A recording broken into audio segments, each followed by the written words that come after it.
it's fair game to start now. 5 minutes, it's okay. Beyond that, it's up to the people to show up. Okay, so I'm not going to recap everything we saw, but I think at this point, it's fair to assume that perhaps the best, if you have the data and you have all this, the conditions are right, the closest we have to a gold standard so far are these discontinuities. But of course, there's a whole bunch of problems with them. Okay, and one of them being, the effects, the program impacts that you get only apply to those near the threshold. So now I'm going to show you an approach that gets around that and actually provides you with more general program impacts. Okay, but still has some other problems of their own. Oh, I think it's when I push this rather than turn it. Maybe if I push it again. Yep, there we go. Okay, so this is our second lecture, and now we're going to talk about randomized controlled experiments. Okay, social experiments, field experiments, I'm all talking about the same thing. Okay, it's when we use random assignment. And some people call this the gold standard in program evaluation. I tend to agree. It's not perfect, but it's pretty much the best that we can have, assuming we have the money and the right conditions in place. And even though it's not always possible to do these kinds of things, it's still good to think of this as that benchmark. And when you're doing some kind of program evaluation, think about how close you are to a randomized experiment. How randomly distributed are people who take programs and who don't? Right? It's getting back to this issue of, is it the people who are choosing based on their taste, based on how well they think they will do in the program, or is it just some random set of events that sort of corral people into one, into the program or not? If it's, the more random it is, the better it is, because you want people who are very similar to take the program and to not take the program. And that's what random assignment does, right? Okay. So this is all the stuff. I'm not going to go through this whole list. I'm going to go through, I'm going to talk about social and lab experiments. I'm not going to talk much about lab experiments. I'm going to go through a basic experimental design. They can get really complex. I'm just going to go through a basic one. I'll talk about what experiments can do. I'll go through the limitations. That'll be the bulk of this lecture. And how experiments can actually help you. And has helped in the past. I'll give you some examples. Talk briefly about lab experiments. Oh, this is a leftover from my regular course, right? Right, where you need to review stuff. So main points to remember, and then I have review questions. You won't have any review questions today. I can send them to you if you want to work on them over the weekend. Yes, yeah, or just email them to me. I think I mentioned that, I didn't mention it, but at the start there was my email. So I tend to keep that email for classes that I teach. So if you ever want to send me an email, send me a question, don't send it to my StatCan account. I keep these things separate. Just send it to my Rocket Mail account. It's marc_Frenette@rocketmail.com. When I'm not teaching a course, I don't tend to check that email very often, but once or twice a month I might check it. So if you have a question, or if you want to mention something to me, just send me an email and eventually I'll get back to you. Okay, so two types of experiments that social scientists can do. There's field experiments or social experiments, and this is where you're testing a policy or a program in a real life setting, right? You're going out into the field and you're actually testing it under conditions that are going to be very similar to how the program is going to be rolled out in the real world. There's real life high stakes that are in place. This is what matters. So we're basically saying, you might have a program where you're giving a grant to students, or you're actually giving a full grant, full money to students, the same amount that you're planning on giving out. Right? It's real life, real stakes that could affect how, what their odds of going to university or college are. In a laboratory experiment, this is usually done in universities, not always. It's done in universities a lot. And it usually involves social scientists that are more interested in understanding economic or sociological behavior or psychological behavior of individuals. And it could help in that context.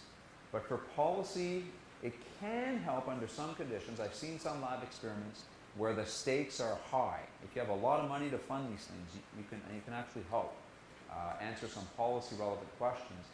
Most of the time, these are used to understand behavior, to test theories, right? So they have small stakes. They recruit usually starving university students, and they get them to go down in a lab, and they at least in economics, they play on computers. They play computer games where they're asked to make decisions, and then you test different theories, right? If you're given different choices, they test things like risk aversion. Are you averse to risk? They test things about how people calculate benefits over a lifetime. All of these things.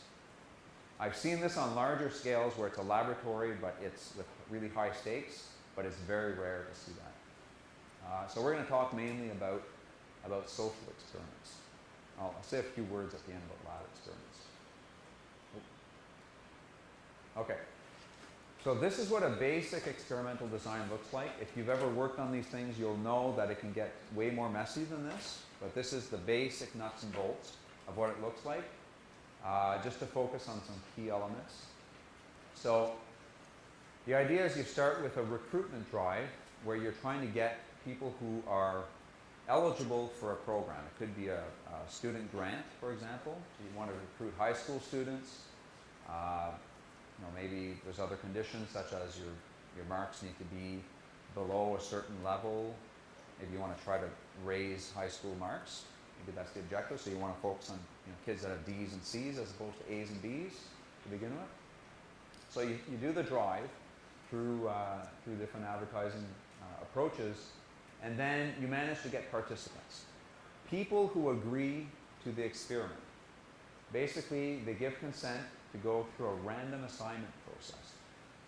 Okay, basically we tell them, if you agree to participate, we will do a random draw, and you will, by luck, either get an offer of the treatment, whatever it is, a grant or some kind of training program, or you're out of luck. You'll be part of the comparison group. All right? And you may, at this stage, ask for permission to be able to follow up their outcomes through administrative data. When you're doing social experiments, they're very expensive, so here's where you want to get that in place ahead of time. When I worked at SRDC, I worked on 2 large-scale experiments. That was in place in both cases. We made sure that we got consent from both the control and the treatment group to get access to their administrative data files. So we can follow them up to see. These were programs that were in place in high school, and we wanted to see if they went to university or college afterwards. There were different interventions, academic interventions, career counseling. There was a monetary intervention. We gave them a grant. And we really wanted to make sure we could follow them up to see if they went to university or not. And we're now trying to follow up a group in New Brunswick to see if we could look at their labor market outcomes in their mid-20s, right, to see if it made a difference in their early labor market outcomes. So that we had it in place for a certain number of years. I think we want to try to extend that. I'm not working there anymore, but I'm sort of in conjunction with them. I'm loosely affiliated with them. So we'll see how that works out. But the idea is you want to get that consent ahead of time. And you want to do that before the random assignment, because things can change after the random assignment. Right? You might not be able to get consent from the control group if unless they find out they're in the control group. They might say, well, screw you. I'm not going to give you consent. You want to do all of this before random assignment. You want to do it here. Right? Get their consent here. You also want to do a baseline survey. Just like I talked about earlier, before programs, you want to know as much information as possible of people before they undergo a program. So you want to do the same thing here. And again, you want to do that before random assignment. Because the world can change with random assignment. People can get ticked off at you if they're in the control group. So you want to get all that information as early as possible before the random assignment. Okay? So you also have a group of people who are non-participants, and that will create some issues. I'll come back to this, okay, because we're doing an experiment here, and we can only experiment on those who participate. The non-participant, there's a bit of selection here, if you will. Right? Selection comes into play. I'll talk about that in a moment. I'll also mention that the treatment sometimes can be more than just, like here I split it up into two, the treatment and control group, but in fact you can have multiple treatment groups. A lot of times we like to throw in one treatment and then also throw in another treatment which combines two treatments. So there could be an adult training program to try to get them reintegrated into the labor market. One of the treatments or one of the treatment groups could be a voucher for job training. That's one thing. And another one could be a voucher for counseling or job search strategies. So then we could have a group that has just the job training, just the job search strategies, and then a fourth group with the control group here. We have a fourth group which combines the two interventions. What would happen if you gave them job training and job search assistance? Right? So it can get a little bit more complicated than this. Okay, any questions before I move on? I'll come back and refer to this a few times. Okay, so why would we want to experiment? It basically comes down to this. We essentially, and I've highlighted essentially, we don't completely, but we essentially solved the fundamental problem in program evaluation. That problem was that we can never observe the same individual with and without the outcome at the same time. Here, because luck is what assigned people to the treatment and control group, it's not the people choosing, it's luck that determines who goes in which group. You can make the argument that this group here is pretty similar to this group. All that determined which group they were in was luck. It's pure luck. On average, if you have big samples, on average, you would expect that these people are very similar to these people. And if you run a baseline survey before the random assignment, and you ask them a whole bunch of questions about their lives, a good thing to do after a random assignment is to compare, do a socioeconomic profile of people in the treatment group and the control group. And more often than not, you'll find that these two groups are very similar, especially if your sample size is large enough. Okay, and that's a critical thing to do when you're doing an experiment. You want to prove that these people are very similar. Okay, and luck will usually help you with that if your sample size is large enough.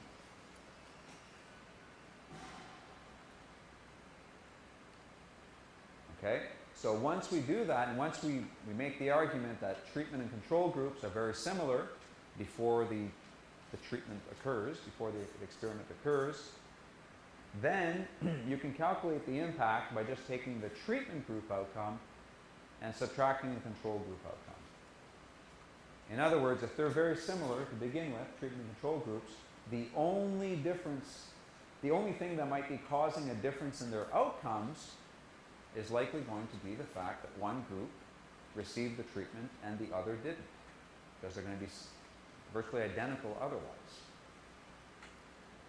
And that's what makes social experiments very simple. From a researcher's point of view, once the experiment's done and you want to go in and calculate impacts, this pretty much does it. Right?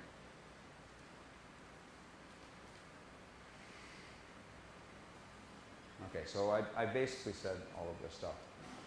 Random assignment removes that choice in selecting the treatment.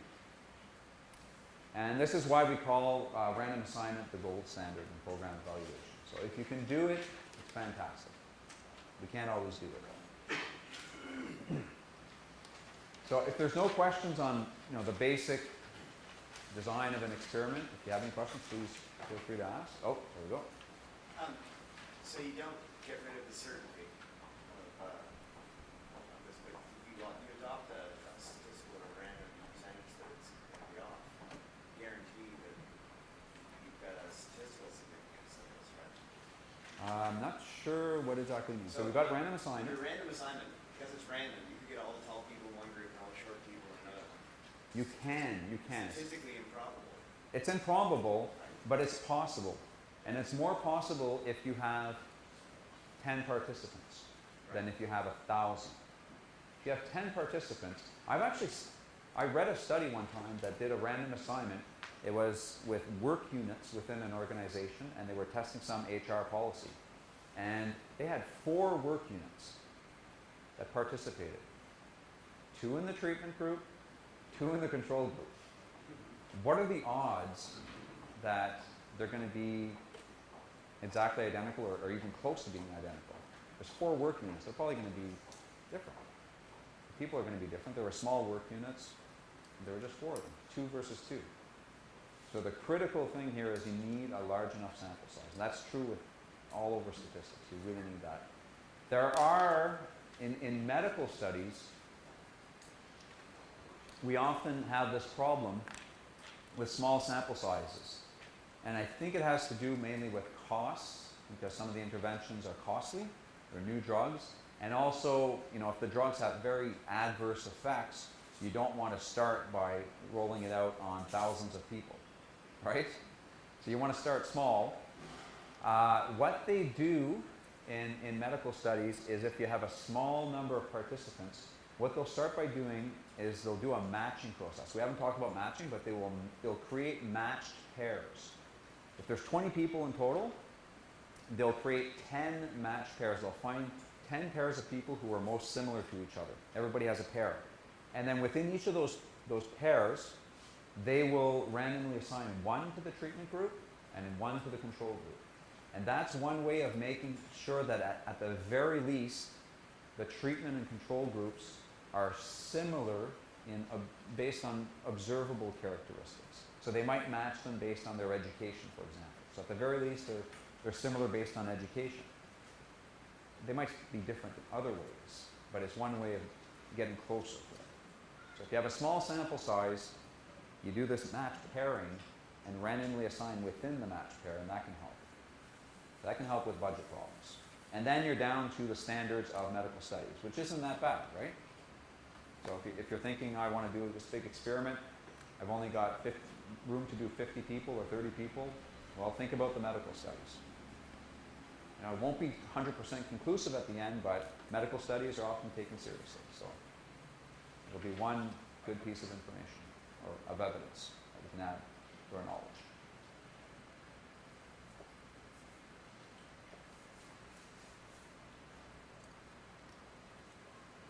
Okay.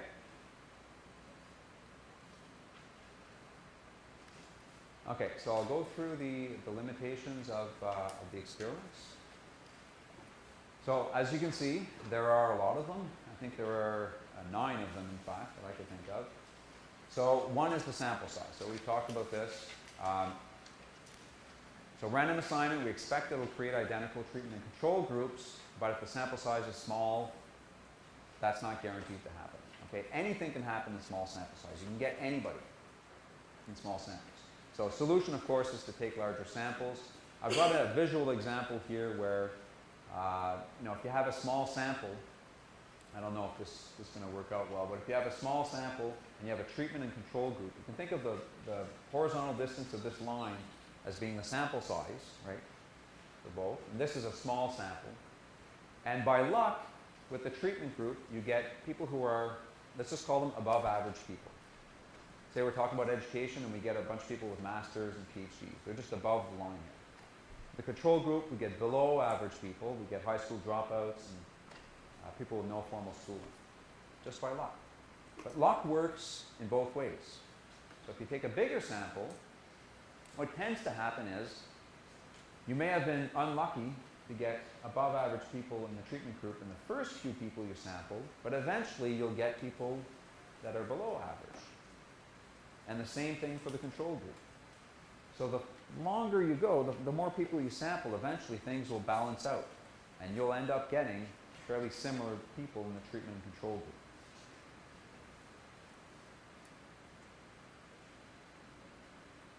Oh, I've talked about this. This is the medical study when your samples are small. Do the randomized pairs, and then you can get people who are somewhat similar, at least.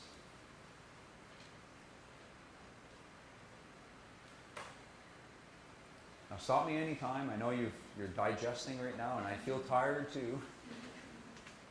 But hopefully, we'll be done digesting and start asking questions, and we regain that vigor we had in the first morning session. So Jump in at any time. There is an issue with randomized controlled experiments, which is called internal versus external validity. Internal validity, and I'll just demonstrate this graphically, internal validity has to do with the fact that we only managed to get these participants into the program. Okay? They've agreed to be randomly assigned, and among that group, we get a treatment and control group. Generally speaking, experiments are what we call internally valid. They're valid for the group that we're able to study, the participants. We have these non-participants, and these people might be completely different than the participants. The non-participants, again, it's the selection on treatment issue. The non-participants may have refused to enter the program, that is, to get the chance of getting the treatment, because they felt that they're just not going to benefit from the program. So this is very tricky. This is what we call external validity. If you were able to take these results for these participants and apply them to non-participants, then your results are externally valid. They're internally valid. Experiments are pretty solid, so they're generally internally valid, but they're not necessarily externally valid. So there's two things you can do here that doesn't solve this problem, but can help to some extent. One is that you can look at the profile of people who are participants versus non-participants. It might be tough because you might not be able to get a baseline survey of non-participants, but you might have some information on them. Where did you sample them from? Did you try to recruit them through schools, and maybe some people from certain schools, high schools say, chose not to participate? Try to get an idea of what differences there are between the participants and non-participants. The more similar these two groups are, the more likely it is that these results, the internally valid results, may actually be externally valid. That's only suggestive, but it's something you can do. The other thing you can do is you can take your internally valid results, right, your impact that you've estimated among the participants, and you can test to see how robust those results are. Within this group of participants, you might have all sorts of people of different ages, men and women, people of different ethnic backgrounds, different geographic communities. You could basically calculate program impacts, treatment minus control group, for different subsets of the population. You can do this for men, you can do this for women, right? You've got participants of men and women, so why not just break it down after the fact by men and women?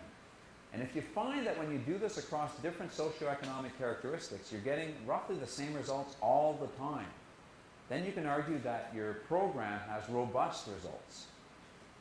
And they tend to apply to pretty much everybody that you have among your participants.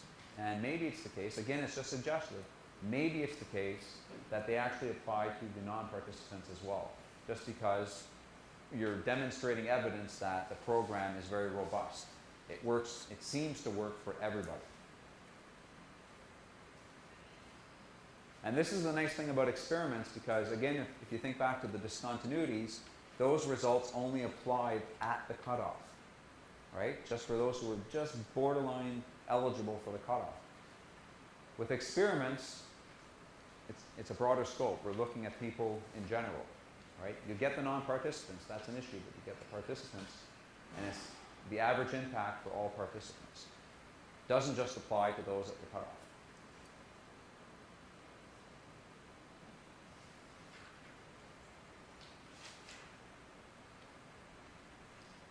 Okay? No questions? Still digesting? Social psychology, I've run across examples of random assignment to the experiment. But one classic example is pretending to be a surveyor on the street and you approach people one way or another, they're randomly assigned. But for the kind of programs we're talking about, the other considerations here. Oh, when they have to know that, yeah. have to know that they're part of the experiment. And you want them to know because you want to have cooperation in getting follow-up information. Yeah, I mean, this is the difference when you're doing things that has a government twist to it as opposed to when you just want to study people. Yeah. I have a professional colleague at the University of Toronto. His name is Phil Oriopoulos, and he did a study. It has important policy implications, I think, but he wasn't evaluating the policy itself. And he wanted to test if there was discrimination in the labor market in Canada. Pretty difficult thing to do. Okay, I keep seeing these studies by different NGOs showing that people of color make less than people that are European descent. But that doesn't prove anything, right? You need to dig much deeper into that. So what he did is he got these students to create these fake CVs. Okay? Thousands of them. They were just fake CVs, or computer-generated fake CVs. And this, I think the door, let me know if it gets too hot, I'll go open the door again. Created these thousands of fake CVs where they looked very similar, but across CVs there would be slight differences. For example, there'd be two CVs, or several CVs, that would have exactly the same educational background, same gender, born in the same country, speaking the same language, but one guy was named Mike Smith and the other guy was named C.R. Baez or whatever, some name that's clearly foreign. And they would present these CVs to companies and they would look for callbacks. And there was a number to call back and the students would answer. And he looked at the impact of the name, the way the name sounds, on the probability of getting a callback. And he found that there was actually evidence that callback rates were lower if your name sounded foreign. And that's the best evidence that I could see that there is potentially some discrimination in the Canadian labour market, at least in terms of callbacks. Because everything else was exactly the same. They literally, the CR such and such guy, he spoke first language, English, born in Brantford, Ontario, or something like that, So that was very interesting. So that's one example where you can do that. But when you want, cooperation, you definitely want to make sure people know what they're getting into. Okay, so sample size, internal, external validity. So I talked about all this. Intention to treat. So we talked about this before. So with an experiment, if we go back up here to the design, I keep going backwards. Yeah. This treatment group, they may or they may not take the treatment. Again, this is the intention to treat issue. So if I compare their outcomes, everybody who was offered the treatment, to all of these who were not offered the treatment, then I'm estimating the impact of being offered the treatment. All those who were offered. That's not the same as estimating the impact of taking the treatment. It's much easier to estimate the intention to treat, the offer of the treatment, because we've randomly assigned the offer. That's what we've randomly assigned. So we can evaluate the offer. We've randomly assigned that. What we haven't randomly assigned is the treatment take-up. Within this group, this block right here, imagine if I split this into two and you had the takers and the non-takers.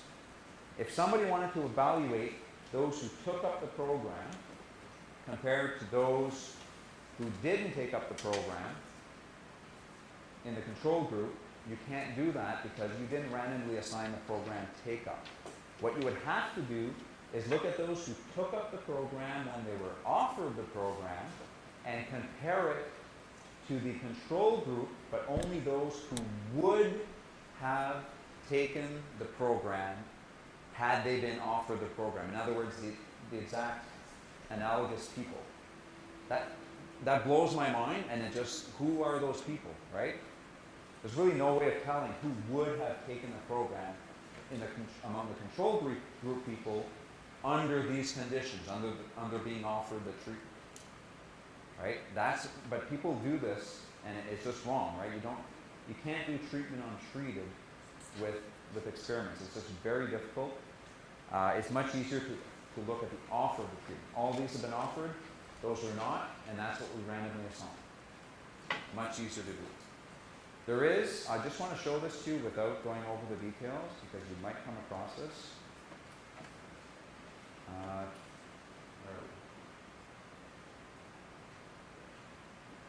we? Yeah, okay. Okay, so, sorry, just one thing I want to say before I do that. Intention to treat, I've probably said this a couple of times already, is not so bad, because again, it relates to what would happen in real life. You offer the treatment, some people take it, some people don't. So it's not that bad to look at. It's great if you can get treatment untreated, because it could tell you what the potential for the program is. And if you actually got a good estimate of the effect of taking the program, then you could, wave that program banner and say, if only people took that program, then that could help them. And that could actually encourage more people to take the program. And that's a great thing. And researchers always work on this stuff. They're trying to get treatment untreated. But the easier one is intention to treat. And that evaluates what the real life thing is going to be, right? Some people are going to take it, some people aren't. Intention to treat is actually closer to reality. Okay. So I just want to mention that it is possible to get an estimate of treatment untreated with the basic experiments like this, but it requires a very strong assumption. It's called the Bloom adjustment. There's a little bit of math involved. I can go through it if you like, but it is largely wrong. Okay? Some people do it. I don't buy it, because you have to assume that people who go up here. There you go. People who didn't take the treatment, those who were offered, you have to assume that they didn't take it because they have exactly a zero impact. Exactly zero. Not negative, not positive, exactly zero. Okay. The Bloom adjustment, that mathematical equation, only works if you assume that the non-takers had a zero impact. And that's a very strong assumption. I don't know that that's the case. There's no way of testing that. So I just wanted to mention that it's there. People do it just in case you see that and have a revelation and say, oh no, look, you can do that. Not so fast. It requires a very strong assumption. Okay, and here's where I talk about intention to treat not being so bad. It replicates what happens in the real world. Okay, attrition within the control group.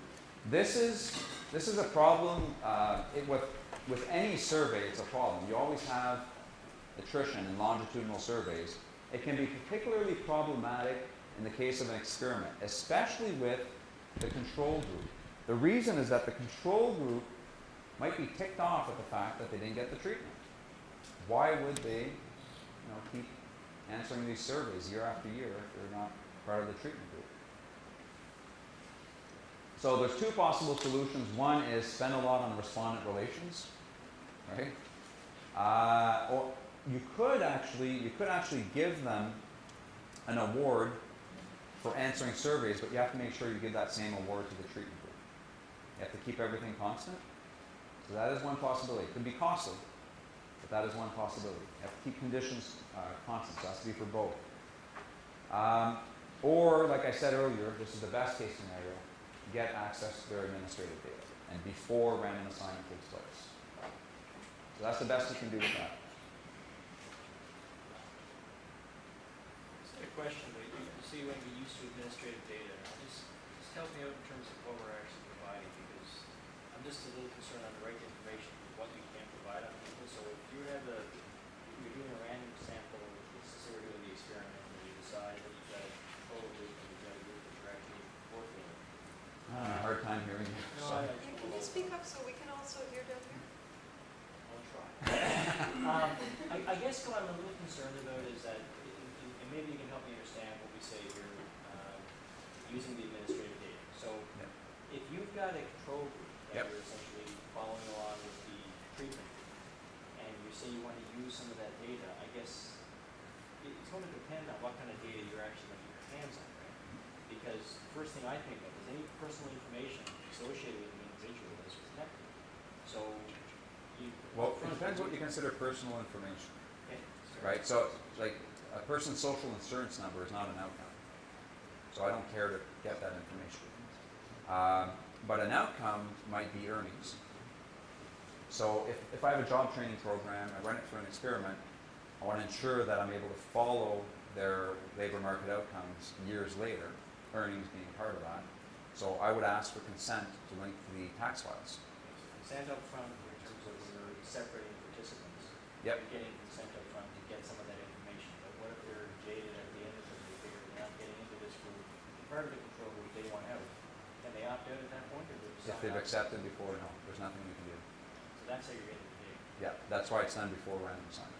Okay, that's fair. That's it's good to understand that sort of, because if it was me, I'd make darn well sure you were going to get my data. Yeah. Well, I mean, basically the idea is you offer them a carrot, a chance of a carrot ahead of time. They know, I mean, there's nothing misleading about it. Basically, we're saying you have a 50-50 chance of getting that carrot. You may not get the carrot, but before you enter this, we need to be able to measure outcomes for you, whether or not you're in the treatment or control group. So you need to agree to that, and once you agree to that, there's no going back. We have the legal right to get that information. We'll add on to it that we will never report your personal information. Personal information is never reported, at least not explicitly. It's reported in group levels. So what we would show is group level mean earnings for those who had the offer of the treatment and for those who did not have the offer of the treatment. The most important, you have consent. That's Yeah. you got consent to your but I just Yeah. But you have to reassure them that their own personal information will not be seen by the general public. In fact, we don't even need to see the names of the people. You could link it through a SID number, in fact a scrambled SID number, where it's only one person at CRA, for example, who does that scrambling and just gives you a list of earnings, like literally you would just see numbers, earnings, of people who were in the treatment and the control group. you've done that before? That kind of- Well, SRDC has, yeah. So, put in those terms, and the individual before the random assignment would probably say, well, that's not that bad actually, and usually most of them comply.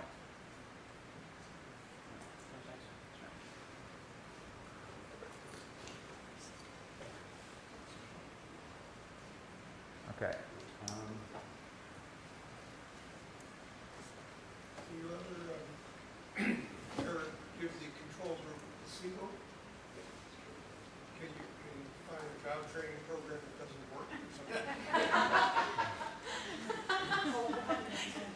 To see if there's a scientific basis for that, to see if placebo effects work. Yeah, I haven't seen that in social experiments. It's more common in scientific experiments, maybe in the psychology literature. It's an interesting idea. But if you have, you may not need that though. If you have a randomly assigned treatment and control group, you don't need the placebo effect because you're differencing out those two things, right? If both groups are exposed to some kind of treatment program, then you'd expect the placebo effect to be there for both, and that would just difference out. So, that's why we have random assignment in medical studies, right? Because of the placebo effect. We want to make sure you cancel that out. I saw two hands. Sometimes you're just, you're interested about the effect of a new program, so the placebo could be the old program. So you're still delivering something, which was you were delivering in the same place. So those who are assigned to the control group receive something, receive the current existing program, and your intervention group is people who receive the newer, program which might be scaled up later. Yeah, that's why you want to have as much information about the participants early on. If they're currently taking some treatment that kind of resembles this, you want to know that, and you want to know this for both the treatment and the control group, and you want to follow it up in that intermittent period, right after the program is in place. These are the confounding factors as well, right? You want to know what they're doing other than the experiment. We're just about to get into some of that stuff. But yeah. thought I had another. So it's just had a question about the placebo, because if there's a placebo, don't we also want a control group, because if there's an impact of the placebo, we want to be able to tell whether it has an impact versus the general population. Just against the actual group as well, so giving the placebo might not be in case it has. I didn't hear everything you said, but you're basically saying the placebo is not worth it? Well, I'm just questioning whether a placebo would be worth it, given that it could have an impact. Yeah. And then you're not actually putting anything against it. Thought not. Yeah, but I mean, as long as that placebo effect is there for both, in the end, it's going to cancel out when you do the difference in the program outcome. So that's the important thing. You just want to make sure that everything is the same, except the treatment. And the treatment here is that program that you had in place. So placebo or not, I mean, that's going to cancel out. If you could have a placebo effect just from actually getting the treatment itself. People might start thinking that, I don't know, life is better, or whatever your outcome is. But placebo effects are just not really examined a lot in these types of experiments, and they're just not needed. Yeah. So is I think I just want to verify my understanding here. If I was going to try to create a control group inside of an environment where I had a legislative mandate to provide a service, Yeah. both groups would have to have the regular programming. The treatment group would have regular programming plus whatever tweak. Yeah. You can't have like regular programming and then totally new programming. That's not canceling each other out. Is that correct? You mean the control group having regular programming and And then the treatment group has regular programming plus whatever tweak. So okay, we're just about to get into this. You have to be careful because you want to make sure that other regular programming is the same for both groups. But we're just about to get into this. Okay. Okay, so yeah, what you say is true.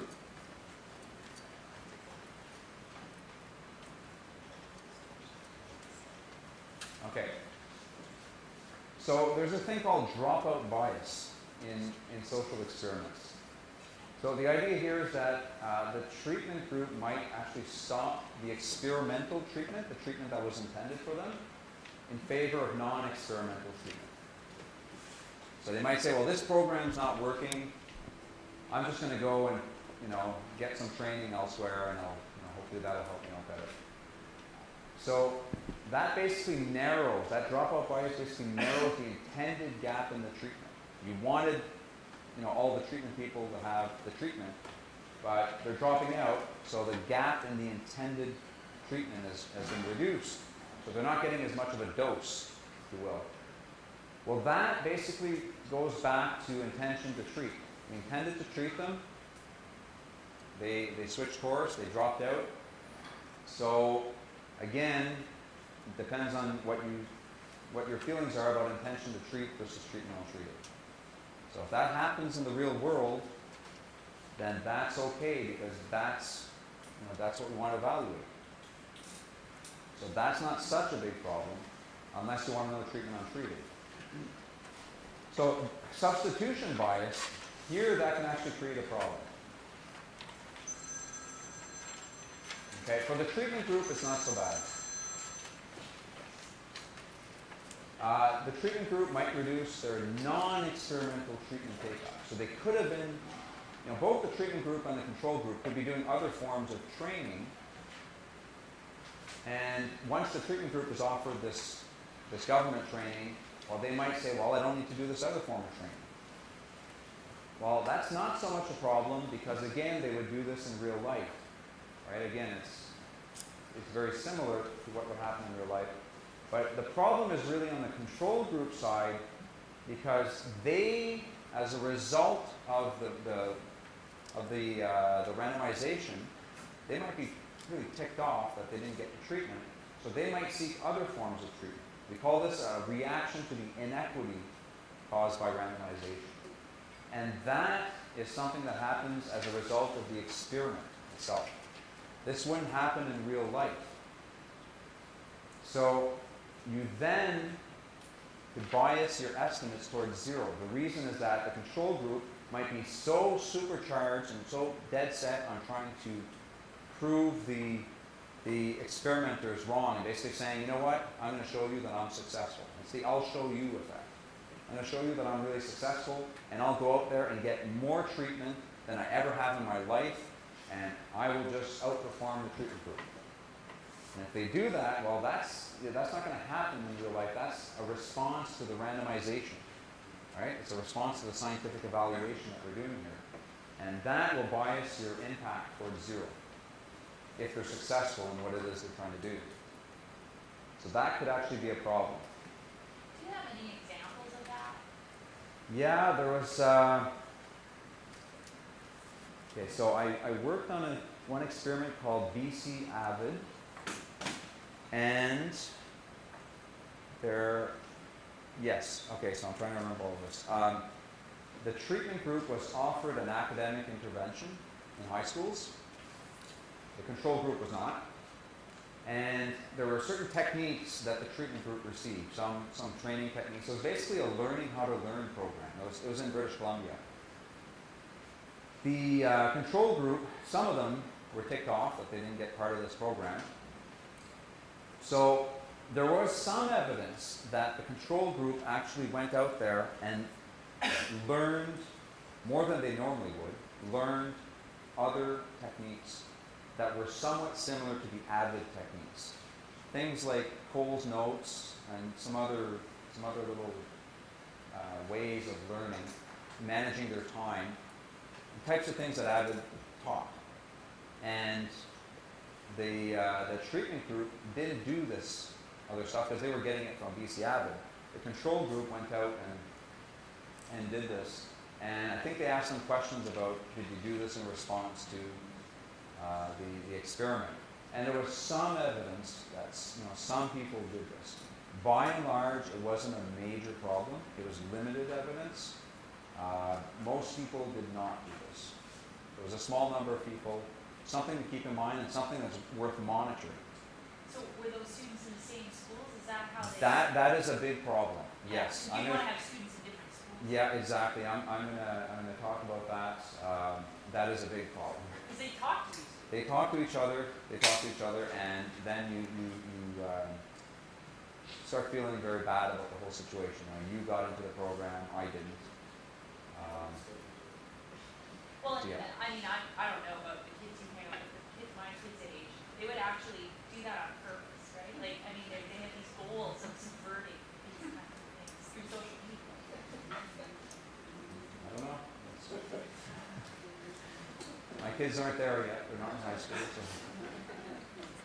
Yes. So when you say this can't happen in the real world, is that because there's no control group in the real world?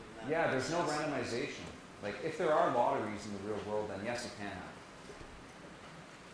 But here, this is sort of an artifact of the experiment.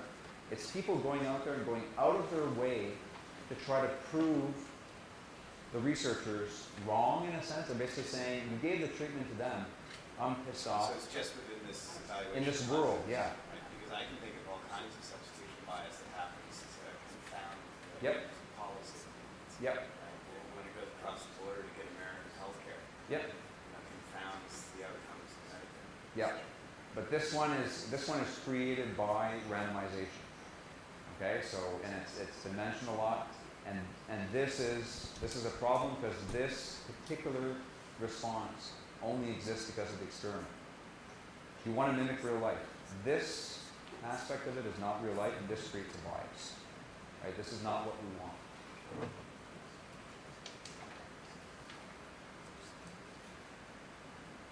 Okay, so that's substitution bias. Now we've talked already a couple of times now about holding experiments, having programs within close proximity to each other. So that could definitely create negative feelings among the control group if they see the treatment group walking around, enjoying their program. But there could also be spillover effects. I mentioned that earlier. The treatment might actually spill over to the control group if there's such close contact, especially in schools. High school students talk to each other. So ideally, this will bias the impact towards zero, right? Because the control group is now going to start looking more like the treatment group. They're also getting the treatment. So the impact is likely sort of fall to zero. So, the solution is, if you can, and it's difficult, but if you can, rather than have random assignment within schools, you could try to randomly assign schools themselves, right? And have treatment and control groups in your schools. The problem is you need a lot of schools to do that. Your sample size is going to be small, right? You're doing with schools, not with students. I know with the more recent experiment by SRDC, it's a program called Life After High School, which was also run in BC, and they went with the schools. They said, we got to do this because we got to avoid that problem. The two problems, in fact, spillovers and the negative reactions among the control group. So you just got to make sure you get enough money, you get the funding, and randomly assign the schools. So that's really the way to do it. If you can't do that, then at the very least, try to quantify the extent of the spillover. Right? You can have a follow-up survey, and you could ask them if they learned anything from their friends about, the avid techniques, for example, in that BC example.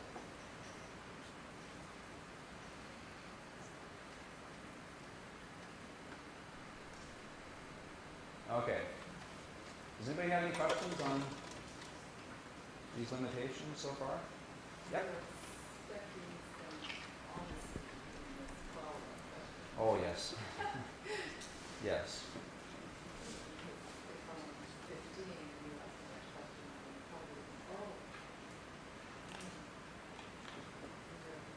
Now, we're limited by our instruments.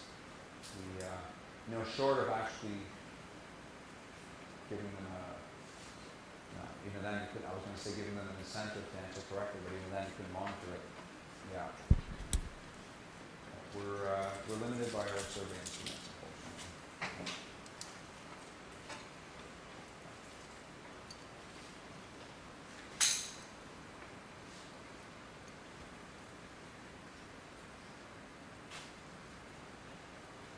Okay. So we'll go for a little bit longer. We've got a break at 3:15. So, another limitation of experiments, of course, are ethical concerns. Right? This is a big one. Okay, they're often questioned because it's assumed that they deny program services to the control group. I don't disagree with that. I'm going to present some counter-arguments that you can make. Okay? You can either disagree or disagree, and I encourage you to speak up. Okay, first of all, this is not a strong argument, but you can argue that programs are not always beneficial. Right? The very fact that we're running a program tells us that we don't know what the program impact is. So is the treatment group really benefiting? We don't know that. We don't know it yet. We want to find out. Okay, so we don't yet know if they're benefiting. Secondly, and perhaps most importantly, whether or not the control group is denied benefits really depends on the experimental context. And there's three contexts here I want to talk about. The first is a demonstration project. This is when the program doesn't exist and we want to test it. So we put it out in the field, we do a pilot project with random assignment, and that's the kind of stuff that SRDC did a lot of, still does a lot of. You could argue in that case that the denial of the program basically leaves the control group in the same situation they were in before. Okay? They didn't lose anything. We don't take anything away from them. The treatment group benefits. They get the extra, the treatment. But there's this argument, or this concept in economics called a Pareto improvement.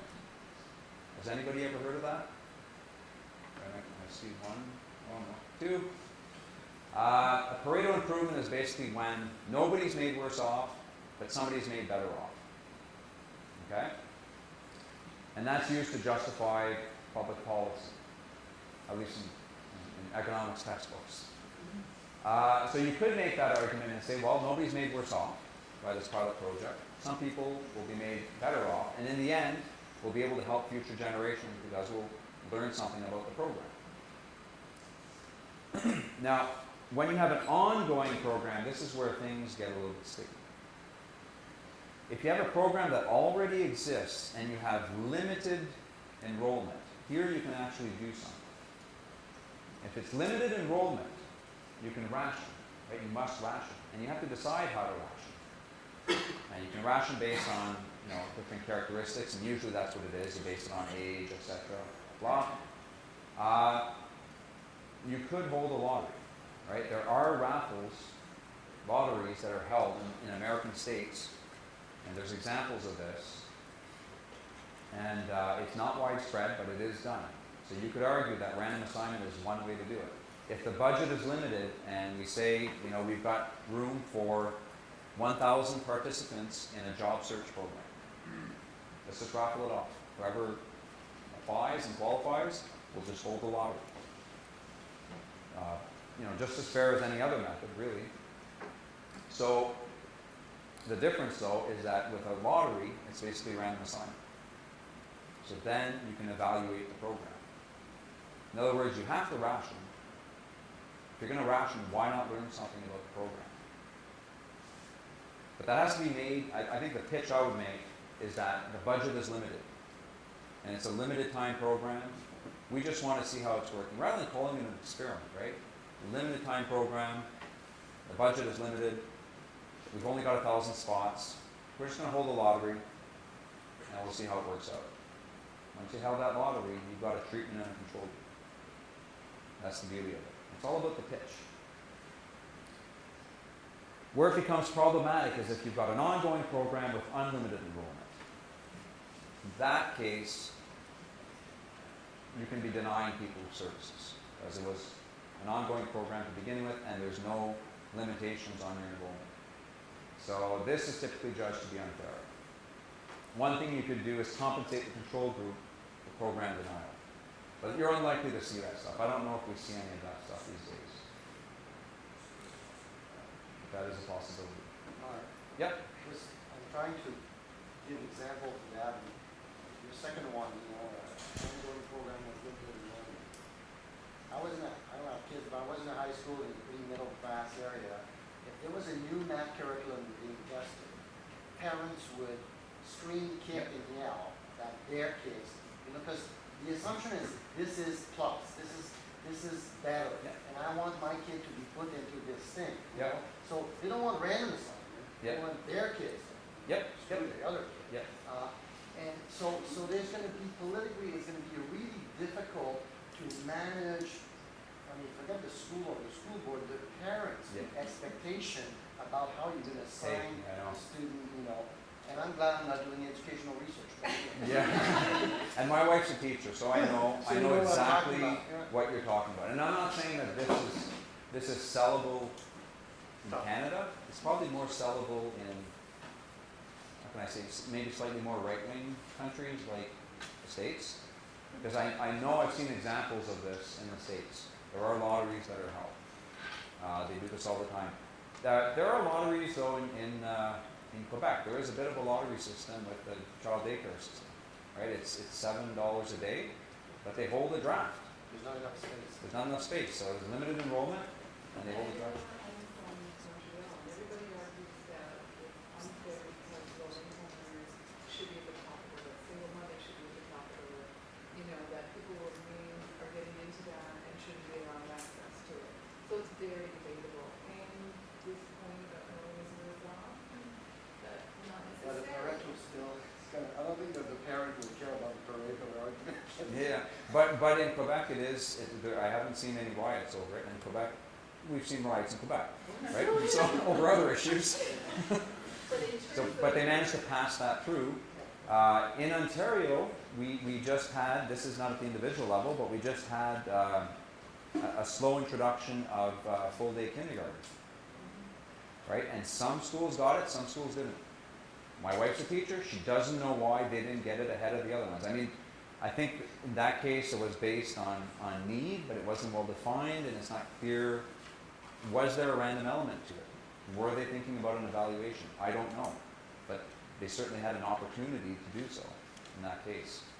Anyways, I'm not advocating for one or the other. I'm just saying it has happened. It's possible to happen.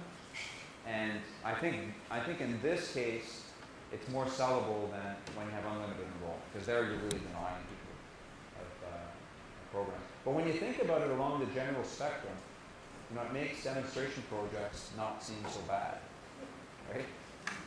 And I think governments are warming up to this. They've been around in Canada for a while. There was a Manitoba income experiment back in the 60s, I think, but really they've really been around since the 90s.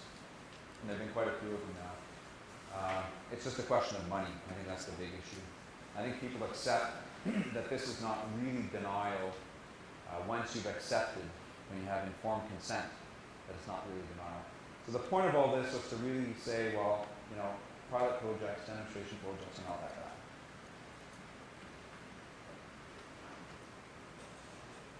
What about, so again, taking it up to the community level, Mhm. going back to this. Oh, sure, yeah. So we have a grant program that communities can access, but we only have limited funds for the program, right? Yeah. So you could potentially look at the communities that apply and are success, like you go through, there's evaluation criteria to decide whether or not they're going to get the grant. Mm-hmm. But once the funding runs out, even though maybe there were 30 communities that were equal in terms of eligibility to get the grant, but you go by first come first served in terms of when you run out of money. You might run out of money after 20 communities, and you would have 10 communities that would have been eligible for that grant, but didn't get it because you ran out of money.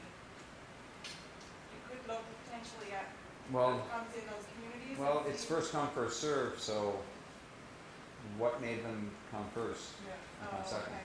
See, it's always, if Okay. it's based on choice, then, Okay. I mean, one way to sell this issue, this idea of lotteries might be to say, we'll only give it to communities that are in very high need, but we still don't have that much money, so we need to randomly assign them.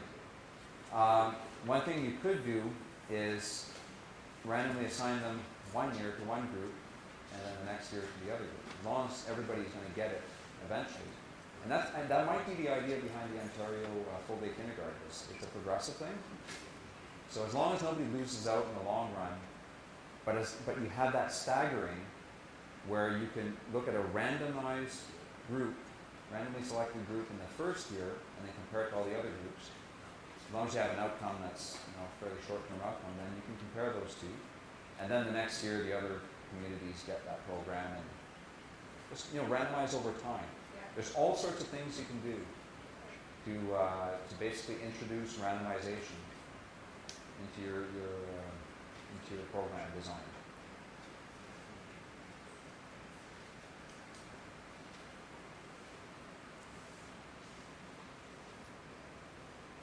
Okay. Argument number 3, denial of services is only one ethical concern. Perhaps taxpayers should be considered as well. In fact, a lot of social experiments have demonstrated that many programs don't work. That's the bottom line. You know, you might be, you know, intimately attached to your little program and thinking, oh, it works, it works. Chances are, if it runs through a really good evaluation, it just will not work. It will not cut the test. And most programs just aren't able to change behavior. Some of them are, but many are not. So they end up being very costly. So if we evaluate them ahead of time, then we save taxpayers a lot of money. You might deny, if you consider it denial, of services to certain groups, but you end up saving taxpayers a lot of money. Now that's another argument that's been made in terms of the ethics. And fourth, at least in demonstration projects, we're asking for informed consent. Okay, so that's critical. So they've agreed to it. They've agreed that they're not really being made worse off. They're just not getting the treatment. Yep. I'm stuck on, Previous one? yes, Okay. you just said something really stunning. I always say something stunning. I was sitting here observing it and you just moved on, right? Yeah. So, what you said was that experiment showed that programs don't work. in Yes. terms of changing behavior. Yep. So I'm sitting in Total, where we've got, $90 million worth of labor market funds, and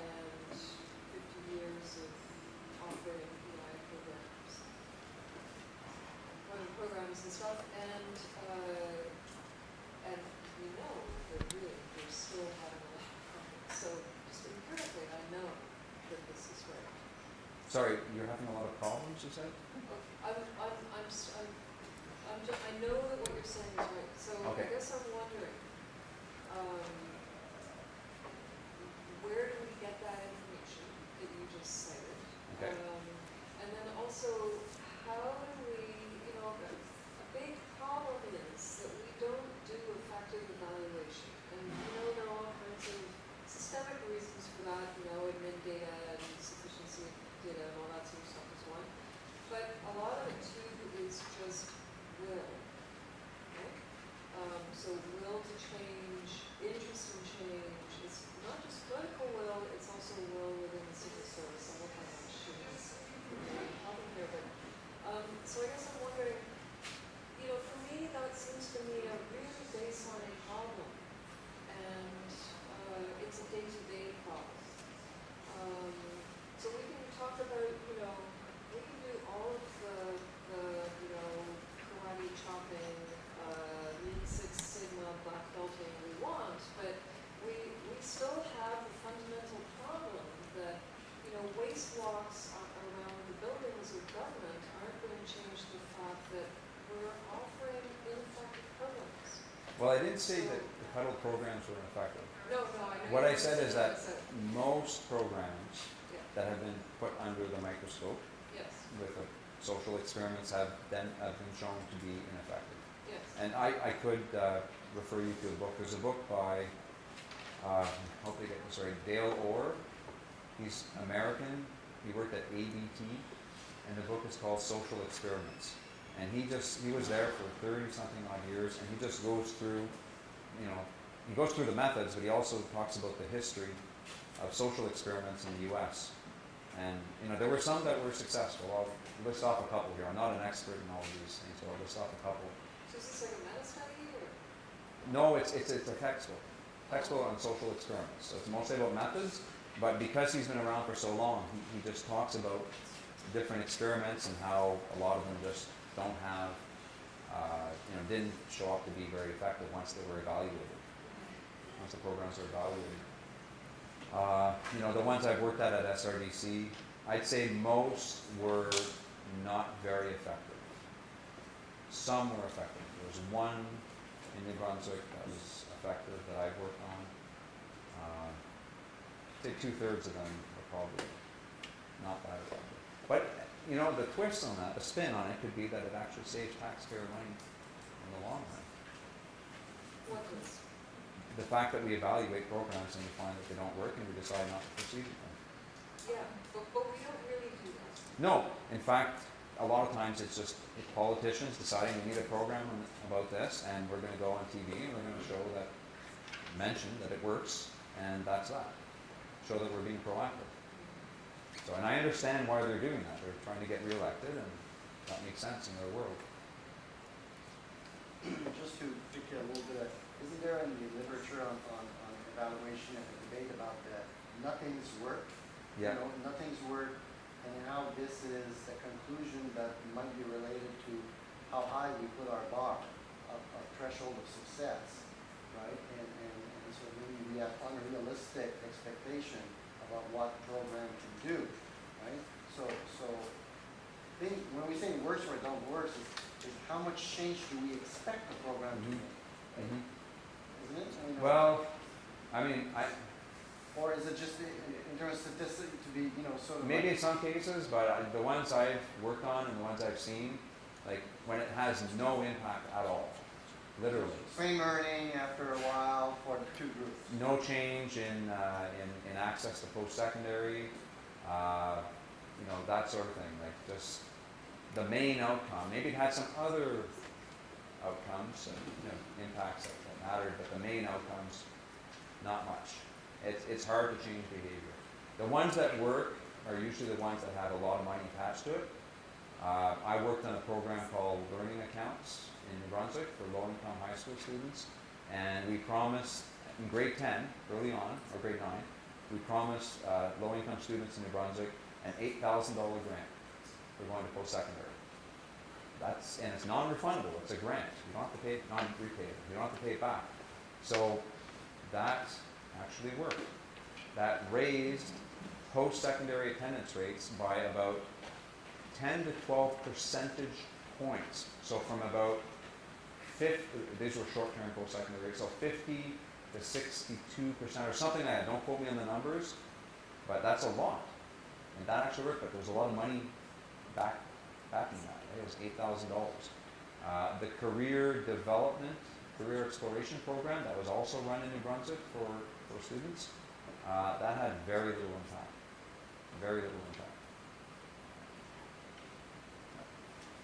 Just back one more slide. Did you, give me examples of how to set up or what some of the examples of a randomized pilot project would be? I think here, ones I've seen, you know, in Choose-One community, and you pointed out some different challenges with that, but how would you set that up and?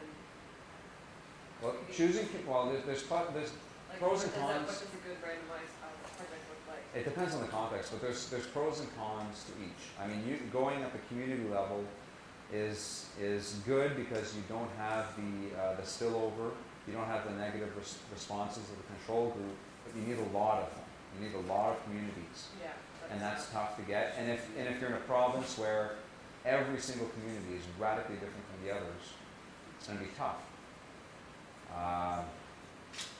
So, you know, there's no easy answer. But you There's learn no easy more if you answer. set up your pilot in an area that is already struggling. There seems to be a trend where they set up pilot projects in areas that are already successful, it's almost a predetermined outcome almost.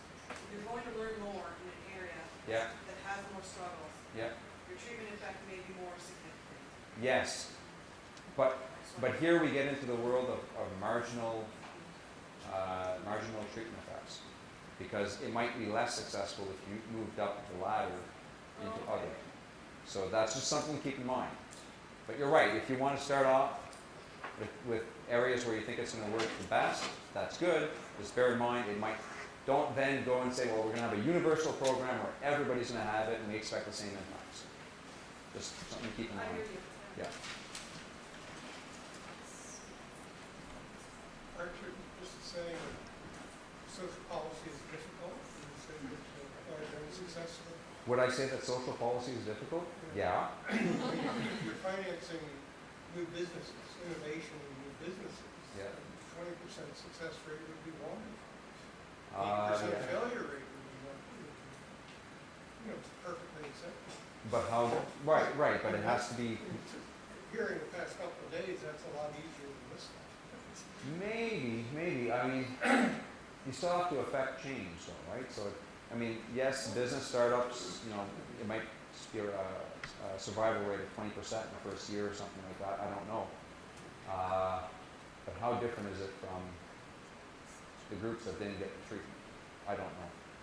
We still have the same issue, right? We still have to have a comparison group.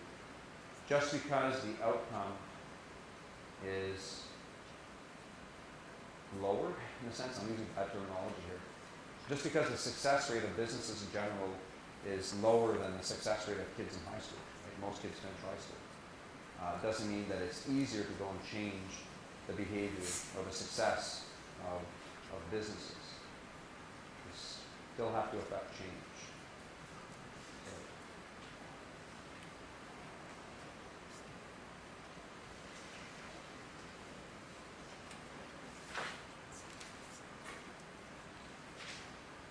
So we talked about, the cost of building taxpayers.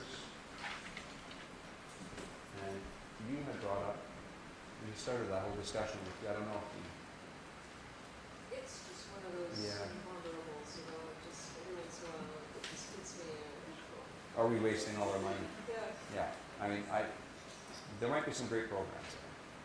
All right, so I don't want to say that. Yes, for sure, Yeah. yeah, and, you know, I know there are, for a fact as well, Yeah. but, I do also know that there's a lot of, like, there are a lot of ways in which we are failing people, and look at the state the province is in, you know, and it's due to all kinds of factors, right, it's not just about, you know, it's just,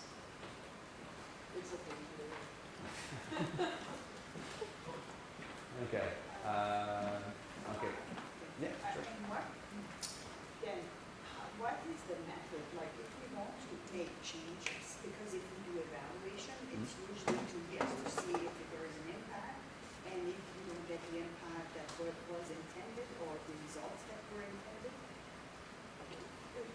we have to use at least the best methods and know enough what's behind the method, the Yep. evaluation method, because we have to sell not only the method to our bosses, but we have to make sure that the results of the evaluation will make things move or change. Yep. So what's the best one? Because I know, would it be the difference on difference or? Well, the way I've sorted these is that the most recent ones you've seen are better, right? In my opinion. So the worst ones were at the beginning, and I've shown you better and better and better methods. Okay, but the better ones come at a cost. You know, so it all depends on data and on cost and what's available. Okay, and cost, is there, like, But there are cheap ways to do it. Again, if we go back to discontinuities. because sometimes, and I know that I talked to you about the one that, the program that we reviewed in the last year, and it was very costly to not do anything with it. So we did change. So, but we have to know, how do we cost an evaluation program? Like, 'cause, That's a big question. That's how do we cost and evaluate that? So typically speaking, I'll put it to you in these terms. So we did self-assessment. That requires a survey. yeah. Okay. We did pre-post, difference and triple differences. I'll put all those together in one. I'll call them differences. That just requires the right data. And then discontinuities, it requires the right policy context. Okay? All of those things that I just said are actually fairly cheap. Those studies, and you know, HRSDC, the Federal Labor Department, often sends out calls for proposals to do those kinds of studies. And you know, $50,000, you put a good researcher in charge of that, they could probably do it for that money. But an experiment like this, I've worked on 2 big ones, one in New Brunswick and Manitoba, was combined, and one in BC. And both of those social experiments, can anybody take a guess how much it cost? 1.5 million? Okay, right, 1.5? 1? 2? Anybody? $1. $1. You win because the price is right. No, actually you lose. So you win, but you're really far off. Yeah, it was $8 million each. $8 million. I mean, one of them involved a grant of $8,000 for every single member of the treatment group who took up the program. A lot of them took it up because it's free money, right? There was a job training program through HRSDC that SRDC ran, and that one cost $65 million. Because in that case, there was a grant to help people go to post-secondary, and there was some counseling that was added to that. They're big programs. You're basically, when you compare it to the cost of the actual program at the national level, say, it starts to look, like the actual cost of a program. Well, you're replicating the program. So at the end of the day, you have to replicate it for a short period of time. If you think of things on a long-term basis, it won't cost as much as the program. You're just running it that one time.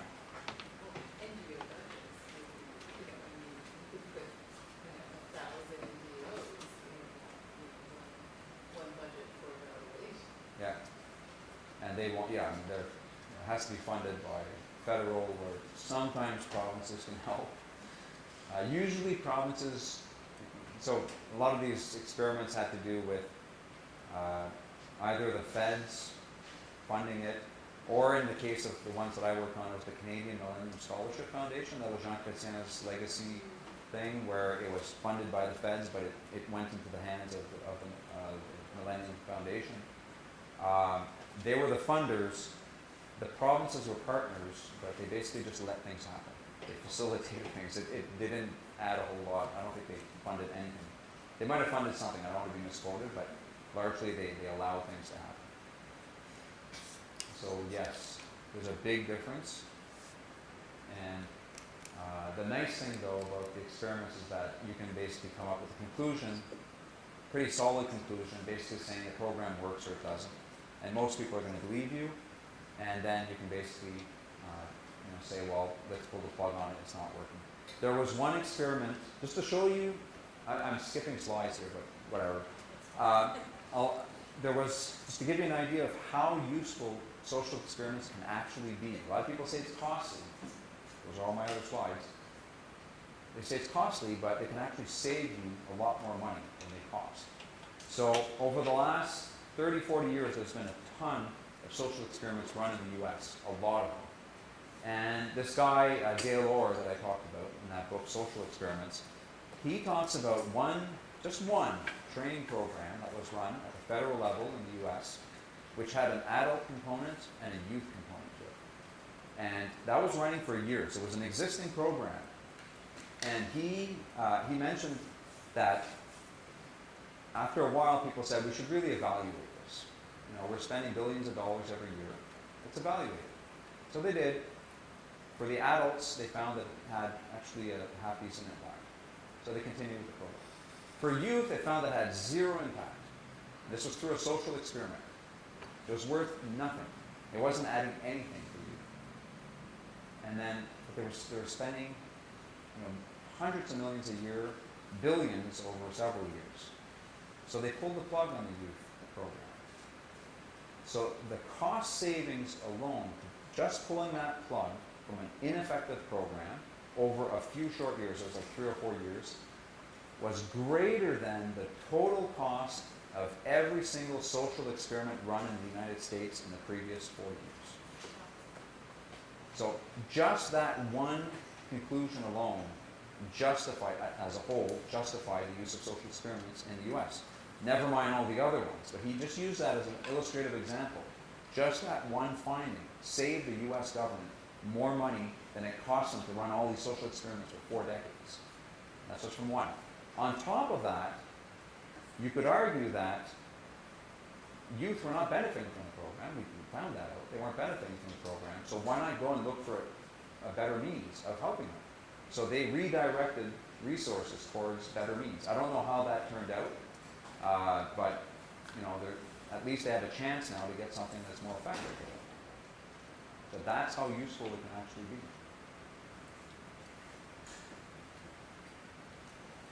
And I think I've actually talked about a lot of this stuff. Yeah.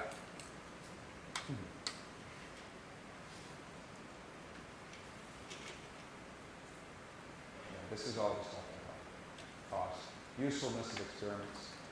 So I talked about, so this is the youth program. You want to find it in your slides. Social experiments sometimes show that programs do work. Okay, I listed 3 examples here in the US. There are some examples in Canada that I could talk about as well. So there are some cases where it actually shows that it works. Okay. Can you share what some of those Canadian examples are? Yeah, well, the learning accounts in New Brunswick. Yeah, that one worked. The adult training program that I talked about, it did work to some extent, but it wasn't. I think the cost benefit wasn't very favorable. So in other words, it improved outcomes, but it was just a very costly program. That's why it's important to do a cost benefit analysis on top of your impact evaluation, because sometimes you can have a positive impact, but that doesn't mean that the story ends there. You need to be able to say, is it worth it in the end? There's another experiment that's being run right now in BC and Ontario. It's based on a US experiment. It's by the same guy who did the discrimination study, Phil Iliopoulos. He's teamed up with SRDC, and he looked at different ways of helping students enroll or apply to enroll in university and college. The idea is the whole opt-in, opt-out stuff. right? So, you know, with organ donor cards, for example, in Canada, we have to opt into the program. Something like 5%, don't quote me on the number, something like 5% opt in. In many European countries, you have to opt out, you're automatically in. Well, guess what? 95% or so are in, and they don't bother opting out. So why not just make them an opt-out system? So his idea, along with some colleagues in the US, was to make post-secondary application the default. Had a whole bunch of measures in place, basically held people by the hand, filled out the forms with them, just put them through this rigorous program where you'd really have to like walk away from the system to not apply. So that worked tremendously well in the US. It raised application rates by like 20-something%, enrollment rates by I think 18%, like really high numbers. And they're being tested in BC and Ontario right now. So who knows, it may come along in Brunswick. In other provinces. Okay, that's it for social experiments. Does anybody have any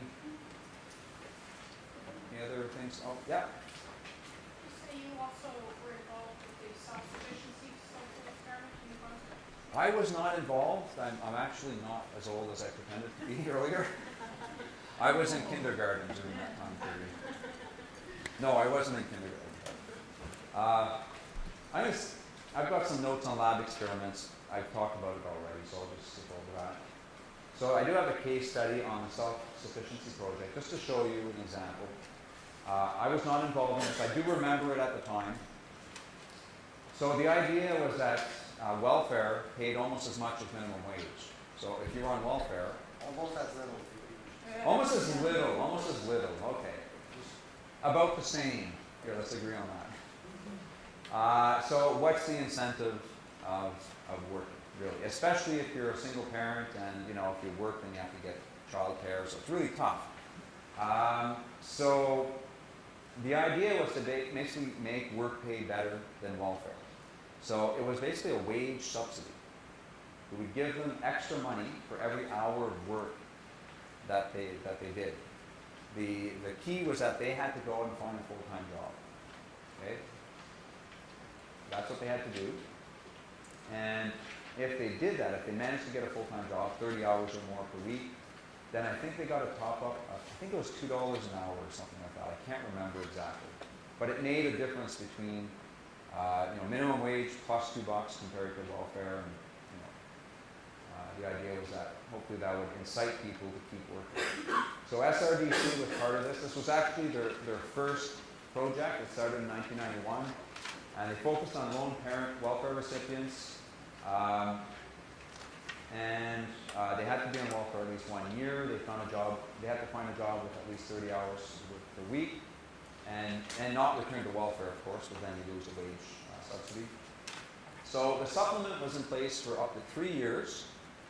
Okay, and the idea was that they wanted to see if people would, after the supplement's taken out, would people be addicted to work in a sense? Would they be hooked on working? So now they've been working for 3 years, maybe if they just needed that little kick to get them in the workforce, and therefore once they start working, they would love working and want to keep working. And maybe by then, maybe they found a better job, and maybe they're beyond that threshold. So it was implemented in BC and in New Brunswick in the 90s. There were several follow-up interviews. Lone parent welfare recipients were randomly assigned into a treatment and control group. You either got that wage subsidy or you didn't. Okay, very simple design. So this is what the results looked like. They looked at percentage who were employed full-time. That was the key measure here, and that was the criteria for actually getting the wage subsidy. So they had a treatment group. They call this a program group. Luke and I were talking about the differences in the terminology. Even SRDC didn't use the terminology treatment and control group. Actually, they used control group here. When I arrived, they were using program and comparison group. Okay, it's all the same thing. So the program group here, so the intervention started at month 0. This is in months. So they showed, this is the pre-treatment stuff, pre-existing trends. in terms of full-time employment, pretty good, right? Pretty close. These people are, the existing trends are pretty similar. Once the program was in place, almost immediately, well over the course of a few months, the treatment group went out and found full-time jobs. They received an incentive to do so, and they responded. This changed the behavior. There was an impact, very clearly. The control group was right here. It did go up as well, but you could argue that it was probably part of the pre-existing trend. There was a little bit of an upward trend here. There could have been a I'll show you effect, right? Maybe that's why it kind of sloped up a little bit more. So the impact is just the difference between these two outcomes. That's this dotted line here. So there was an impact, and it basically lasted for the duration of the program. After 36 months, this program was scrapped, right? So 36 months, we still had a fairly substantial differential here in probability of being employed. And the effects lingered a little bit, okay? Because there was still an impact up to 52 months, but by then it was really, really low. And after this, there was basically no impact. So unfortunately, it had an immediate impact. It had some lingering impact. But after about a year or two, after the program was canceled, people went back to their old ways, and the treatment and control group were just as likely to be on social assistance as they were compared to each other. So it didn't really have that long-term addiction effect, if you will, to work, if I can use that terminology. But I think I have to check up on this. I'm not a cost-benefit guy, but I think there were some benefits to actually maintaining this program over a long time. I have to double-check. Don't quote me on that. But the report is available at srdc.org, so if you're interested in that, you can have a look. Sorry. Maybe just in terms of the psychology here, we often don't think about, raising the hope of the people and then, putting them back at the end of the program where they were, which can be extremely difficult, So basically here, people were better off, right? They got me when they were everywhere, when they came out of welfare. When they lost their subsidy, they realized that all the cost of working basically were catching up with them, and they fell back to where they were. Yeah. That's not factored in sometimes, but I think that, if we ask the people how they feel about this, I think it's pretty crummy. That's a good point. They may actually, this group, if you did a long-term follow-up and you ask them, how do you feel about it? They might actually feel worse off than this group as a result.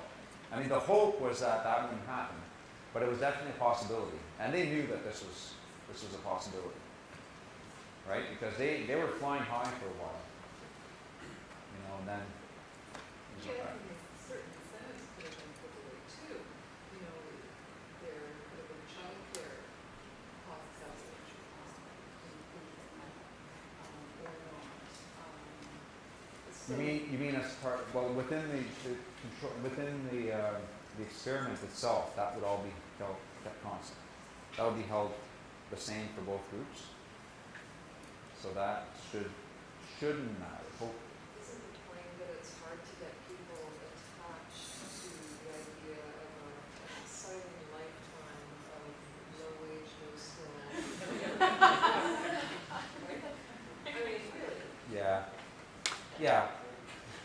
The other thing that's interesting is it would have been interesting to look at other things. Like this is basically the same as the idea of some form of guaranteed annual income, right? It's an income supplement of sort. Well, it's not guaranteed. They have to work full time. It's guaranteed for 3 years. It's a guaranteed subsidy. They still have to work. The guaranteed income is you don't work and you still get it. Yes, but The subsidy is guaranteed. It's a guaranteed income of some sort, right? Yeah. If you're topped up to a certain level Right. for at least those 3 years. And it would be interesting to see what the other outcomes were in terms of health outcomes and those sorts of things. Like attachment to the labor force is one thing to be interested in, but there are other things to be interested in. Yeah, it was a fairly unidimensional experiment because they wanted, the objective here was to get people off the social assistance role, if you will, and make them sufficient, self-sufficient, and therefore hopefully save the government some money. I kind of wonder, looking back at this, there was a couple of things that could have been added. One, job search assistance. Although it seemed like they didn't really need that here. They had this big jump initially. But really, it seems like when you're in the low wage world, and that's pretty much where they remain, you're right. How do you get them excited about a lifetime of low wage work, especially when your wage subsidy is taken away? In this intermittent period where they were working and they were, active and they saw the benefits of working, could they have come up with another intervention to try to get them to go back to school, do some retraining? And I think if this experiment were run today, we would be thinking about these things a lot more. The other thing that would have gone away after the 2-year period would have been the health card and all the coverages for children with prescription meds and all of that. Yeah. If you're a low income earner, Yeah. then you take away that piece, then it looks better than back where you were. Yeah. It's not just that, you guys, we pretend that welfare recipients are completely all the same, and they all have 4 legs, and, 2 legs and 2 arms, 4 and they legs. have no children, and they're, Yeah. these people have different issues that are not related to employability, that are about family structure, they have young children at home, they're ill, and it worries me that we talk about effective and ineffective programs when we're designing these programs and the policy lines. It's completely narrowed down to economic self-sufficiency as the only goal. Mhm. We're leveraging structural inefficiencies on the backs of individuals, and we think it's program design, Yeah, so I guess what I think we learned something from this. I think it's fair to say we learned something. That now this might be taken out of context and sounding bad, but it's basically saying if they want to find work, they can, some work, but there's more to it than that. I think I take your point that childcare issues, for example, is an issue. Your point about being excited about low wage work for a lifetime is probably an issue as well. So maybe training would be part of that as well. Well, just What jobs are available Yeah. too, these are all things that to look at here. Yeah. So sort of my same question is like, I always wonder about the why. So is there any place to answer the why in an evaluation sort of report? Like, can you talk about like your sort of assumptions as to why this happens, or is that not what you would include in an evaluation sort of? Well, there's always a program logic model when you design these things. So you want to sort of predict what you think might happen in the best case scenario. So they always have program logic models that say, well, people will look at the wage subsidy, make a comparison to their welfare payments, and if it's high enough, if the difference is enough, then that will incite them to go out and find work. But after that's taken away, the hope was that they would somehow get hooked on working and maybe even find better jobs than what they found here. Maybe try to move even higher up somehow. But again, without the without extra training, it's tough. It's tough. And the training has to be part-time because these are lone parents, right? So they couldn't just stop everything and go back to school full-time. They'd have to take care of their kids, have childcare arranged. So it gets really messy. It's a very difficult issue. Yeah, I agree. I think at best, again, we learned that they can go to work, they can find work, but that's not likely to be long-lasting.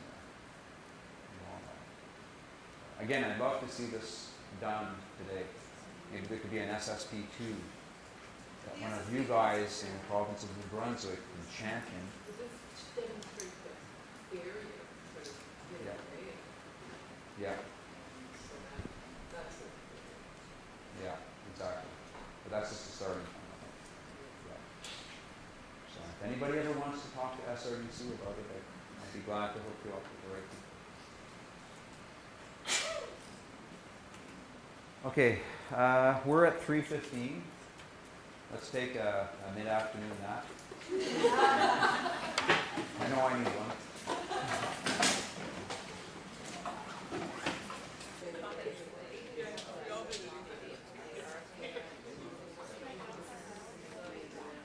Yeah, that could have been, yeah.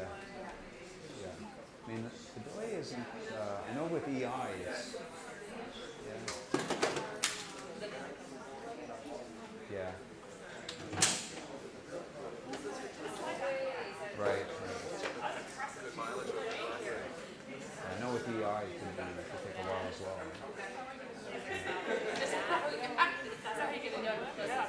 Okay. So we've got about an hour to go today. We've done 2 lectures. Actually, there are 2 substantial lectures. We've only got one more other substantial lecture, the one on regression and matching tomorrow. We're not going to start that one today. That's not next on the list. That's number 5. Number 3 is this one, and it's actually a very short one. And then the next one is kind of an overview of basic statistics. I was very glad to see that most of you, or almost all of you, have taken a course in stats. I'll just flip through those slides, and if you want to talk about stats, we can talk about stats. But I don't want to get into lecture 5 today because we're just not going to retain it. Let's start bright and early tomorrow and do that. So I don't know how much longer we're going to go. We might leave a little bit early today. And then, no big opposition to that, no? Okay. And I might have to meet with Mike to go through the lab stuff for Friday anyway. So my day's not going to end when you guys leave. Okay, so first of all, before, do you guys have any questions at all on anything we've done so far? Anything that's lingering? Anything on social experiments or any of the other approaches that we saw? Yep. Sorry, Marc. So you presented the gold standard, right? The randomized field experiment. So the silver standard is the quasi experiment. Yes. Where it's the same setup, but the control group is not as equivalent. Yeah. Do you want to just say a few? Because I'm just inviting you to say a few words on this because often that's actually more used. Yeah. No, it is. It definitely is. Yeah. So when I was at SRDC, and I could send this around if somebody reminds me to do it, but when I was at SRDC, we did a project that looked at adult education. It was a very broad project. And one of the things that I was asked to do was talk about the literature on the returns to adult education, and related to that, to develop a hierarchy of evidence in the world of program evaluation in general. And we went through all of the different approaches, and we sorted these things into, experimental and quasi-experimental, and all the way down to anecdotal evidence being at the very bottom. So I could send that around, and that has a more complete list than what we've looked at here. We've only looked at 5 or 6 techniques. So in terms of what I would consider quasi-experimental, in that world we're talking about things like, we really start at double differences, right? That's sort of it's part of the silver standard. If you want to think of a group of silver standard program evaluation methods, double difference, triple difference, discontinuities, the instrumental variables, which I didn't talk about very much, but that is also within that world as well. That's basically it. You have other approaches, maybe taking a step down from that. Well, there are matching estimators, and I haven't talked about matching estimators yet, but that's like regression. It's basically, both of them are tools to try to make apples-to-apples comparisons. You have observable characteristics, and regressions and matching estimators will help you make apples-to-apples comparisons. Even in the world of social experiments, you still do a regression. if we go up here, way at the top of this lecture,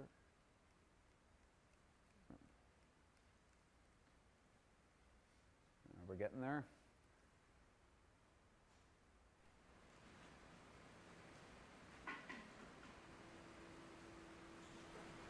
The hamster stopped running. The wheel's not turning anymore. And we just sort this one. Okay, so I said with social experiments that because you randomly assign a treatment and a control group, you can just measure the impact as the difference in the treatment and control group outcome. Well, I lied. Okay?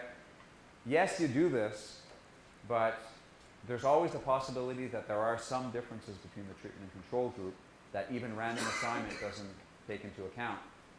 So we actually do something called regression analysis to further make sure that these groups are really identical, as close as possible. So you would still be doing this, treatment group, control group, but you would also control for if there's small differences in characteristics between the control and the treatment group, you would have this regression adjustment. Make apples to apples comparisons. Or a matching estimator. Again, apples to apples comparisons. So that's what those methods are used for. They, on their own, I would say they're not part of the silver standard of program evaluation. It really depends on the context, how good your data are, what the policy context is. Are you in a, like you can apply regression to a difference in difference estimator. If it's a good difference in difference context that you can look at, then regression would work well on that. This is why I separated regression and matching. I consider those to be tools. Those are mathematical tools. But matching, I will say, is used a lot in program evaluation. HRSDC uses it a lot. For a while there, when matching was first being used, a lot of people said, oh, this is great. We're finding identical people, so we've solved the problem. But it's not true. We can only match on what we observe, and we can't observe everything. So it's important to keep that in mind. I'll talk about that tomorrow. But that's why I don't put it in the silver standard. And then below silver standard, the bronze standard, I guess. You know, you've got self-assessment, pre-post. You know, among the non-medalists, anecdotal evidence, focus groups,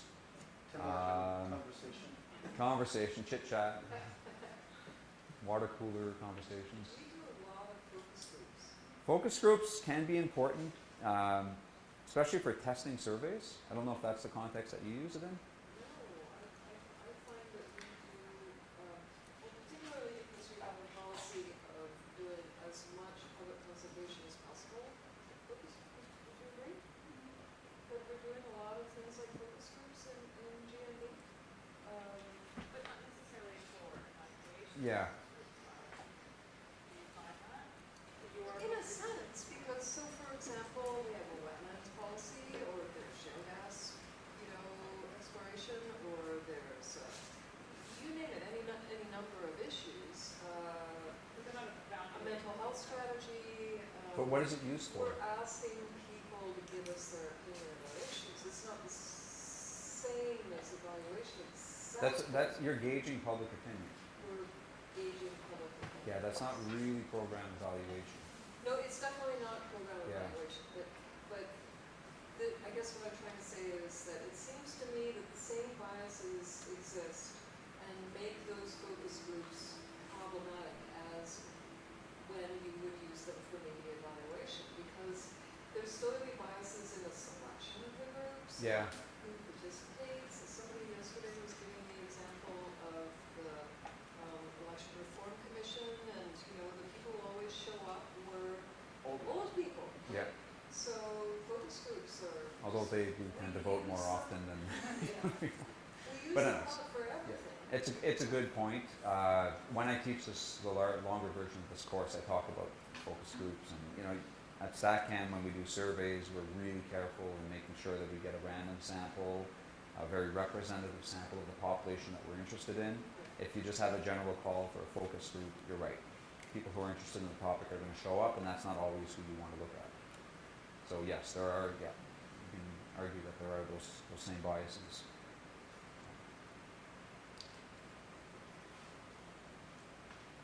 Okay. Any other issues? Yep. I'm just curious about your thoughts about mixed methods, the role of qualitative research as complementary. I'm certainly not an expert in qualitative research. Some people at SRDC do some of that, and I have to admit I don't know much about it.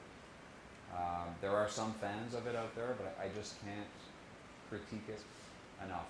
I'll tell you that what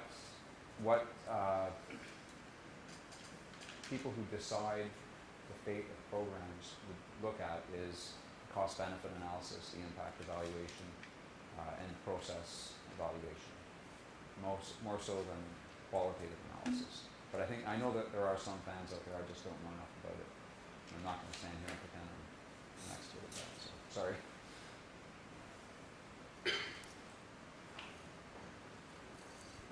Okay. All right, so we can always go back to this, right? Oh, I actually went back right away, so I'm going to go back to this. Okay, so lecture 3, very short. Just want to remind you what the main lesson to take away for program evaluation is, okay? And it's a very generic lesson, so the contents are main lesson to take away for program evaluation. Basically, it's this: the less choice people have in taking a treatment or a program, the better. Okay? It's from an evaluation point of view.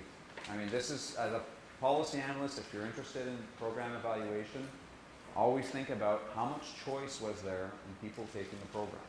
If there was a lot of choice, then those who are interested in it will take it, those who aren't won't. But if there's something else that's driving that decision, some random thing that's driving that decision, or it's policy that's making people choose, giving more opportunity to some people based on being at the right place at the right time. The example earlier about, starting a policy on January 10th. Well, on January 9th, you didn't have the policy, so you can look at how things change between those 2 dates. The discontinuities are very important. Okay, this is just the selection problems that we get. So the more you leave it into the hands of government, the more likely or less likely you're going to have selection on the treatment in general. Okay, lock, random assignment takes choice away. It's not correlated with choice. You guys probably don't have many opportunities to do random assignment. But you can certainly think about creating some sorts of discontinuities in program eligibility. They exist, they're out there. It's all a question of pitching it in the right way. But Mark, Yep. sorry, just to go back to and I promise I'll show up after that. You say but policy may be correlated with choice. Government may choose to offer a program to those most likely to benefit from it. Absolutely. Don't we hear all the time about targeting? Yeah. And this is so like good bang for the bucks. Yeah. And we're not going to make this program universal. We're going to target it. Yeah. So I hear that on government all the time. But then it's important to understand that this has negative impact or effect on our capacity to evaluate the program. Yes. If governments are taking it to the extreme, if governments are only going to make programs available and really pick, those people who are going to benefit from it the most, then yes, absolutely. That's when you may need to start thinking about jurisdictional comparisons, because there could be similar groups that could benefit from the program in a different government at the same time, but their government wasn't willing to start that program. But yes, you're absolutely correct. My point here is that there's a little bit more opportunity when you're leaving it into the hands of government to possibly make it a little bit more random than when it's when it's in the hands of the individual. Because when it's individuals, they'll self-select. There's no question about that. Okay. That's really all I wanted to summarize the lesson on program evaluation. We can always come back to any of this, if you like. So just so we have enough time tomorrow, I'm not actually going to be, in tomorrow's lecture on regression analysis, you don't actually need to know much about statistics. So if you didn't take a stats class ever, and you don't know anything about statistics, it's not going to be an easy walk in the park for you to go through regression analysis. I teach it in a fairly simplistic way. I basically cover the intuition. I tell you what it does. I tell you what to look out for. But I don't focus on the math at all. Okay? There's just not enough time in a one-day course to focus on the math. But for your lab on Friday, I know that you'll be doing some basic statistics, maybe some hypothesis testing. So I also think that we don't have enough time to cover a lot of stuff on statistics. But I could go over the main things that I think, you know, every person doing statistics should know as a minimum, and we can talk about it. So I'm going to go over the slides. I might throw in a word or two extra to highlight some key points, but I largely leave it up to you to basically say, you know, I kind of remember that, but, you know, I'm not 100% sure about that. So can we go over that?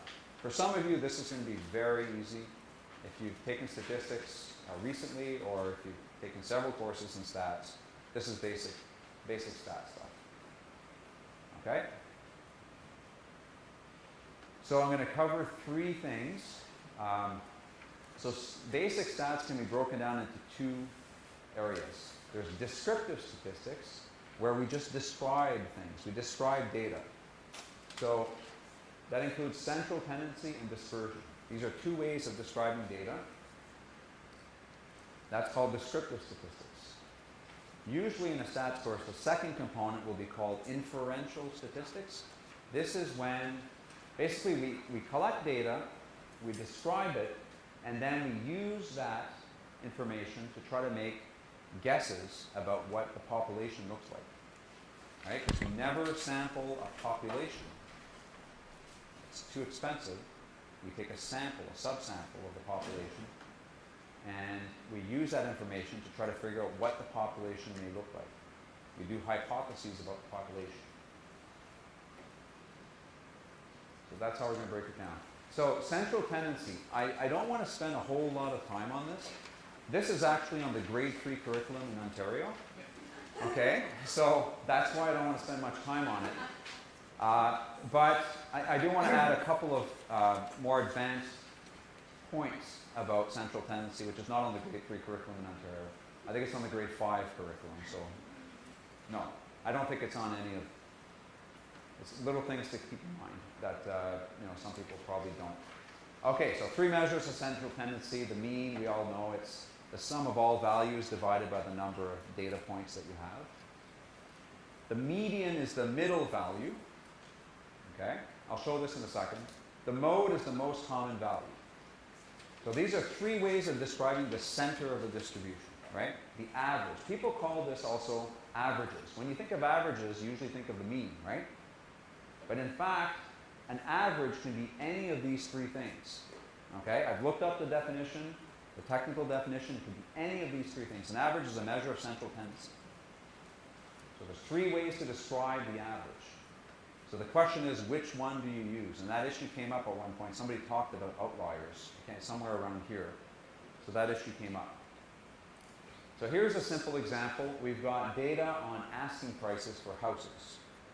So we've got a sample. It's a small sample. I would never take a sample of 7 houses.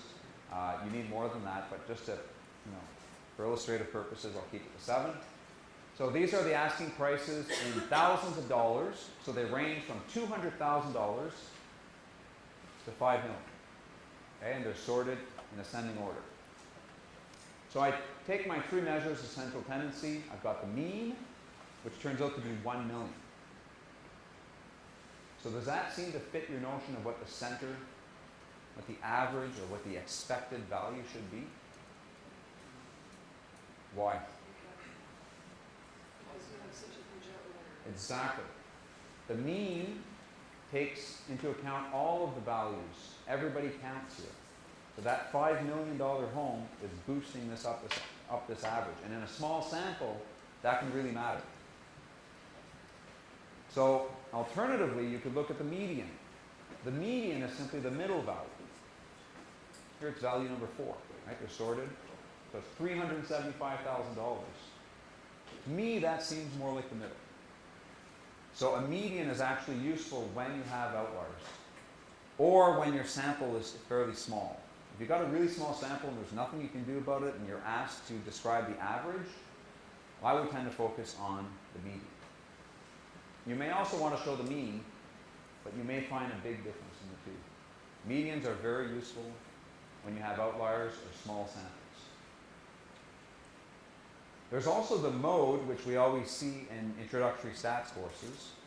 But the mode is actually not that useful in most instances. There are some instances where the mode is useful, especially in political statistics where you're looking at voting patterns of individuals. But in this case, it's completely useless because the mode, which is the most common value, is just $200,000, which just happen to be the 2 cheapest houses up for sale. That's not even close to the center. They're almost extreme values, the 2 cheapest houses. The mode effectively can be any value. Okay, there could have been another $5 million home, and then we'd end up concluding that the average home sells for $5 million in this neighborhood. Right? So the mode is just too volatile. Means and medians are what you want to stick with. And medians, especially if you've got outliers, if your samples are really small. Any questions, comments? So mode can be any of, let's say, Mm-hmm. mode can be not on the top, mode can be also sits on the top. No, there's only one of them. Mode is the most common. So this one has 2, these ones all have 1. But in principle, though, you're right. It could be any, if there were another 375, if there were another $5 million home, then that would be the mode. So I would tend to stay away from the mode for most applications. Are we all good on stuff? Can I ask a question about the previous slide? Grade 3 stuff? No, you made a comment about you don't, you rarely sample entire populations. Yep. Just choose a smaller set, that's kind of obvious. But is that part of the allure of using administrative data? Yes, that is part of it, absolutely. It's also cheaper. Okay. It's cheaper to use administrative data. The problem with I wish I had the time to teach the entire class because I cover all of these topics. So yeah, it's cheaper to use administrative data. The limitation is that it doesn't always have the information you want because you don't have control over what's in there. But there are a lot of administrative data that are often linked, right? You strip the identifiers from the linked file, link them together, and then you can create a profile of people. The Norwegians, and I think, well, Scandinavia in general has a lot of really good files where they've linked administrative data together. They're really advanced in this aspect. They can basically follow people from birth until death, right? They have a profile. Anytime you've had anything to do with the government, they're there. They've got your file. You went to the hospital. They're there. You were involved in an accident on the street. They're there. They know everything you've done. And it's used for research, and there's been no issues with it ever since then. We're moving more and more towards that model in Canada because we've had a lot of cutbacks at the federal level, so we're having fewer and fewer surveys. So as a result, there's still a demand for information, so we're being asked to link more and more data sets together, administrative data sets. But the Scandinavians also have a really different attitude towards information sharing and privacy, right, which is a huge Yeah. issue here for all over. Sharing information within a department can be difficult Mhm. because of privacy. Yeah, which is why I can only speak for StatCan, but incredibly tough measures are applied. Again, stripping identifiers, restricting access to StatCan employees. If people want to use it, it has to go through StatCan, and people don't actually see individual micro records. So, yeah, definitely tough measures are put in place. Yeah, so I think that answers your question. I'm writing notes now, so. Okay. Are we good on central tendency? Okay? So dispersion. So you probably remember standard deviations when you're doing your stats classes. Okay, so this is the idea here. So there's two, I just want to point out that there's two ways to look at dispersion. You can have dispersion in the data.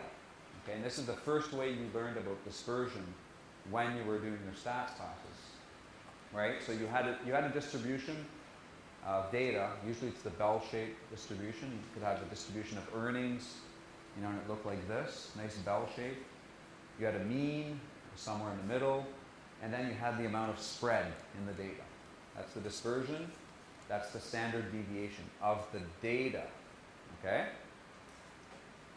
Now, you could also have dispersion in an estimate. By an estimate, I mean the mean. Okay? That's something we're interested in. You only take one sample, typically, but you could take several samples of a population. And when you do that, you could get different values of the mean. So you could think of another distribution, which is a distribution not of individual records, individual people and their earnings, but a distribution of the mean earnings that you get from all the samples that you took. That's the basis for hypothesis testing. Okay, that's where we're going with this. So I'm just going to start with the dispersion in the data.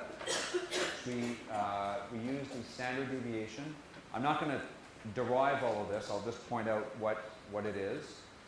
Basically, we look at the differences between the data that you have compared to the mean.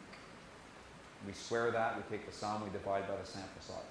There's a -1 adjustment, which is if you really want to know what that is, you can ask me. It's called the Bessel adjustment. It doesn't really mean anything in large samples. So this basically measures the amount of spread in the data, and you can see it in terms of how far apart your data tend to be compared to the mean. If your data are widely spread, your data is going to be far from the mean. So you're going to get a higher standard deviation. And we take the square root of all of that. This is actually the variance. We take the square root of that to get the standard deviation. I don't want to really get hung up on the actual details of that. You may have to do that with your lab. I'll talk to Mike today and see exactly what he has planned. So the rough interpretation of this is that it's a measure of the average deviation of all the data that you have from the mean. Okay, you can kind of see it here. This is the deviation from the mean, and you're dividing here by the sample size. There's some other stuff going on, but that's a rough interpretation. All right, so that's a reasonable measure of dispersion. So when you want to look at the dispersion in an estimate, we don't actually have the ability to take many samples from the population. Usually we only have one.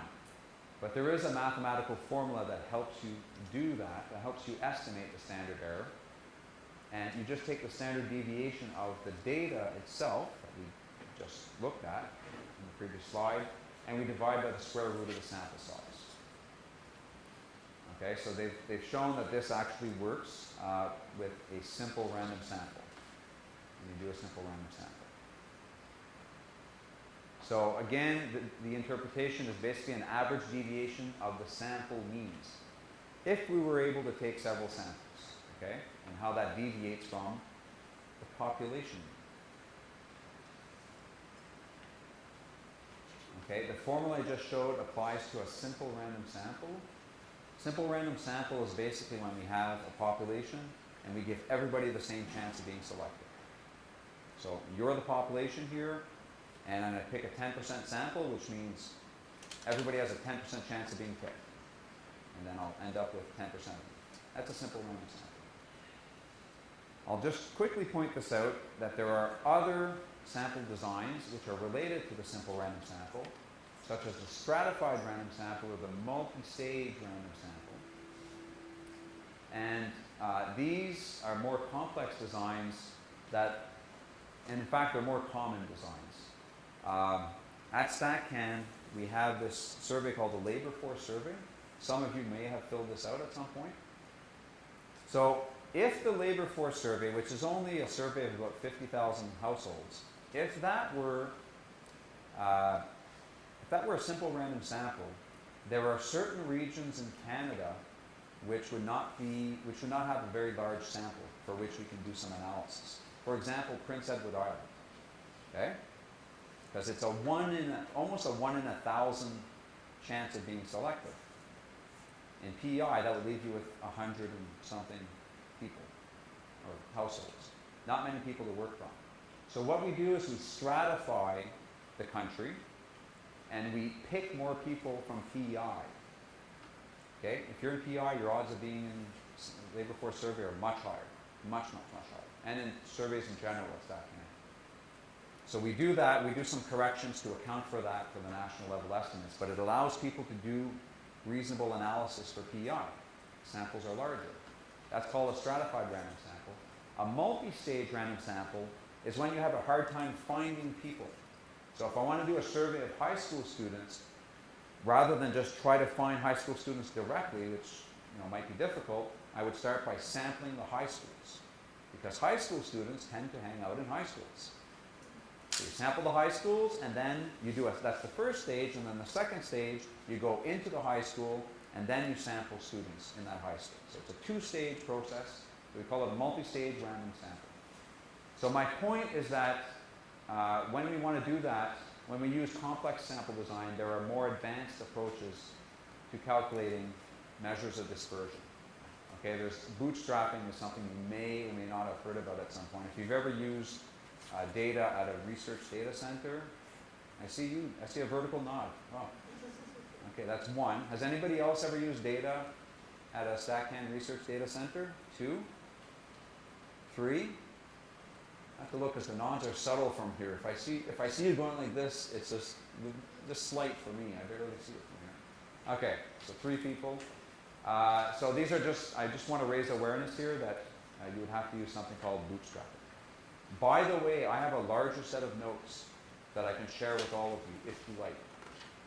Okay, for my longer course that elaborates on this. I talk about this stuff, like these are full classes. I talk about this stuff. Maybe you could come back and do a talk. Well, then I have to stay away from my family for several weeks. That would be tough. Very, very tough.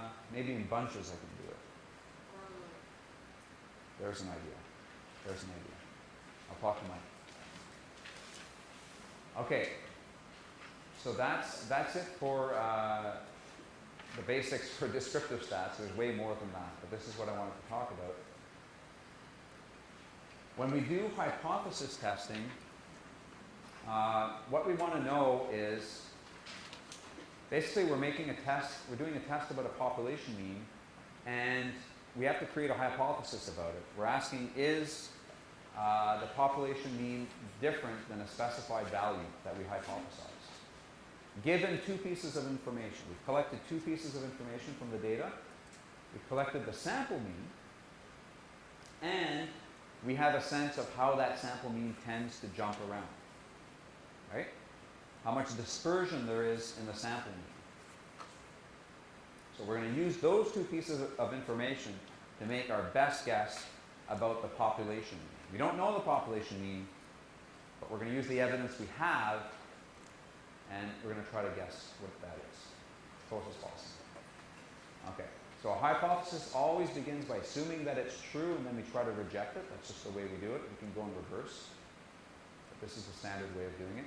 And I'm showing you the non-technical way of doing this. So I've got this little drawing here, and this is sort of the non-technical, intuitive way of approaching this. Okay, so we've collected a sample mean, and think of this line as being a value, okay? We go from 0 to 1 million or something. There's some values. We've collected data, and we've got one sample mean, and it's this value right here. We then say, is the population mean equal to this value right here? Well, we've got a sample mean that is much higher than that. So we might be tempted to conclude that this is wrong, right? Just based on that, we might be tempted to conclude that. But hold on a second. We have to consider one other thing. I told you earlier that if you took several samples of the population, you would get a different mean each time. It's all random luck. You would get different means, slightly different means. In this case, you would calculate the standard error, and it turns out that the spread is not so large. Okay? So with a small spread in your sample mean, that is, every time you would take those new samples, you would tend to get similar sample means. The spread is very, very narrow here. So if the spread is narrow, what you do is you start by assuming this is true, the mean is there, and then you say, well, what's the spread in the mean if you were to take this several times? Well, the spread is pretty narrow. And you can even say something more specific, like 95% of the time, we're within this range right here. And if that's true, then why did you get this one sample mean that's so far above that range? Well, that's probably because your hypothesis was wrong. Your hypothesis was probably wrong. Because the one mean you got was way above. It was way above. So maybe the hypothesized population mean is wrong. Maybe the true mean is closer to here. Because you have to be within the spread, right? So the true mean is probably somewhere in this area. Closer to the sample mean.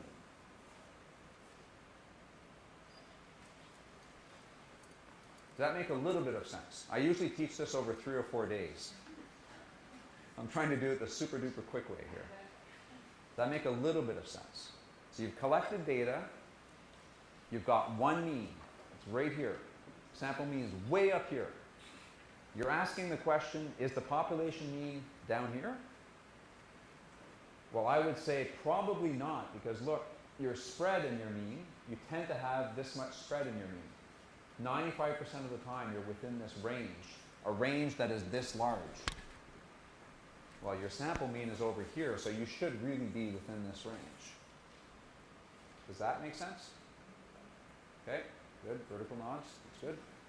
Okay, so you're probably wrong about your hypothesis. So you would reject your hypothesis here. The other scenario is if you have a really high spread. Anything is possible here. You got this sample mean, but anything is possible. Right? So it's the exact reverse scenario. So here, you can't really reject. You would say, oh, okay, that's within reasonable bounds. Right? Again, we can create this, we can think of this range here as covering 95% of the cases or something like that. So that's perfectly reasonable then, that given that this is true, you might get one sample mean, the one that you took is way out here. It's within the range. It's perfectly reasonable.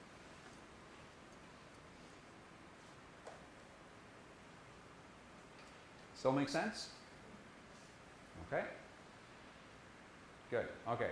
So more technically here, and this is, Mike, they're going to be doing a bit of hypothesis testing. Yes. Okay, I've been talking about it now for 2 minutes and I'm almost done. So I don't know if you've ever taught hypothesis testing in less than 5 minutes. Okay, no, this is good. Yeah, okay.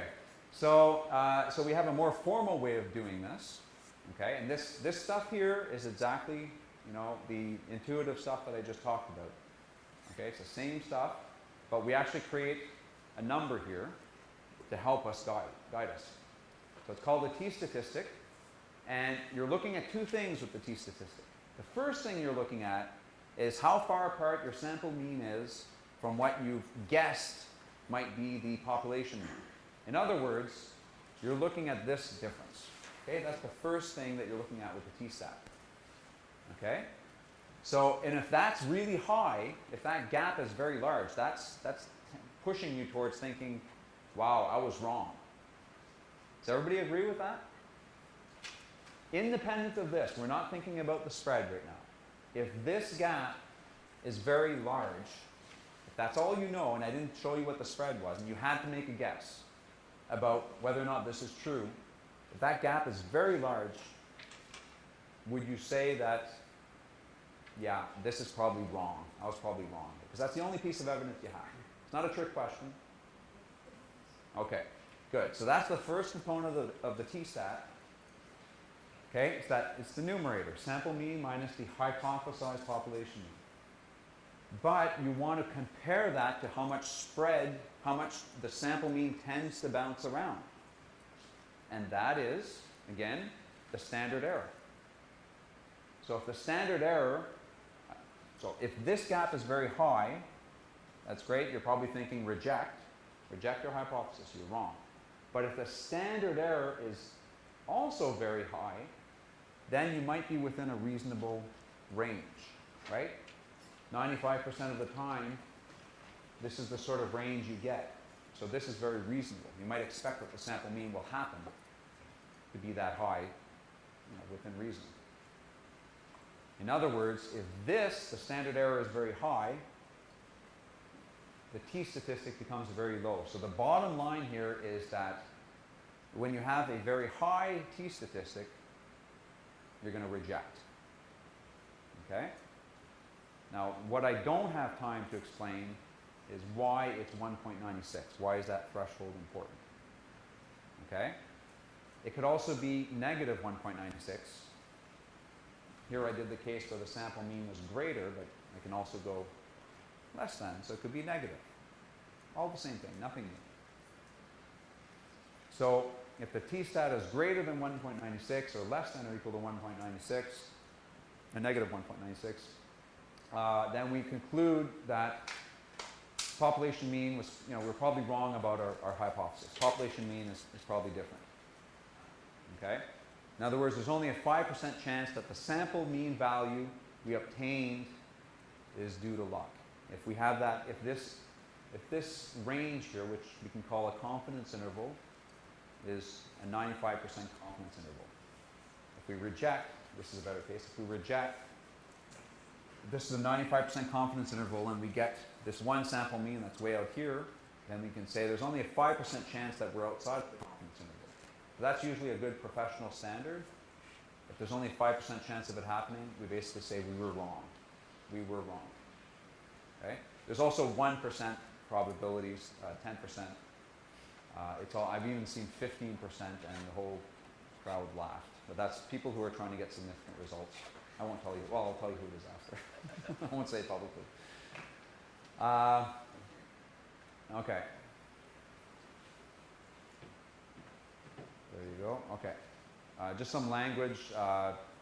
If we do find that we reject, we basically say our finding is significant at 5%. So if it's a 95% confidence, it's significant at 5%.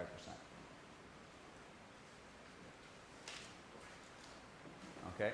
So a simple example here, to make it a little bit clearer, and the sample is a little bit silly. Okay?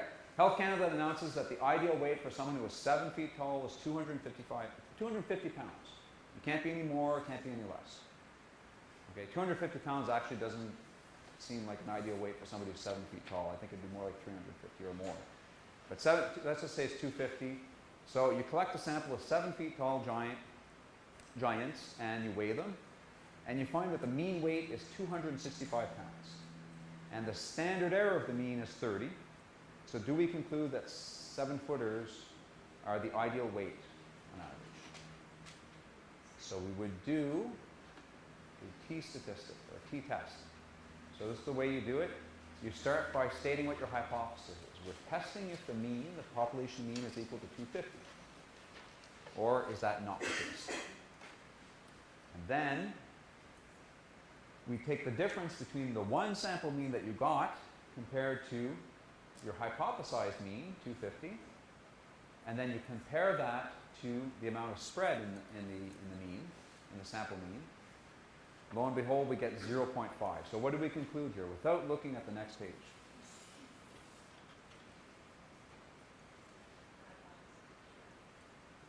Your hypothesis was correct. You're half right. We failed to reject the hypothesis.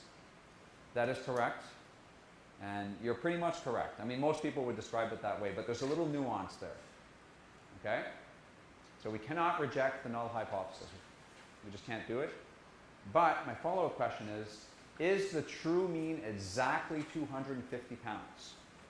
In other words, do we actually accept the null hypothesis? Does anybody say yes? Oh, okay, so we don't reject. We don't reject. Because, We can't build it. exactly. So after all, the one mean that you did collect from your data tells you that it's 265. We can't actually say it's exactly 250. We failed to reject it. We don't have enough evidence to reject it. 250 may be the actual number, but we don't know. Okay, we don't have enough evidence to prove it. And I apologize, I mean, I'll go through this, but you may have to go through it again after, just to really get it. Here's the issue. We need more sample to create more evidence, okay, more data. So the standard error of the mean, I mentioned earlier, was the standard deviation of the data divided by the square root of the sample size. But as the sample size increases, the standard error will actually fall, right? So as this increases, the denominator here increases, the standard error will actually fall. But if the standard error falls, if this falls, what happens to the t-statistic? It goes up or down? Up. So it goes up, so then we become more likely to reject. So if we had a bazillion giants that we sampled, the t-statistic would actually go up. And getting 265 for the one sample and then a standard error that is ridiculously low would give us a t-stat that's very high. And what we'd end up having is a t-stat that's above 1.96, so we'd end up rejecting. In other words, with a larger sample, you're getting more evidence. Right? I don't want you to get hung up on the math. I went through it briefly, but really what it is that you're getting more evidence. You're getting more sample, and that's giving you more confidence in rejecting a hypothesis. That's the key point here.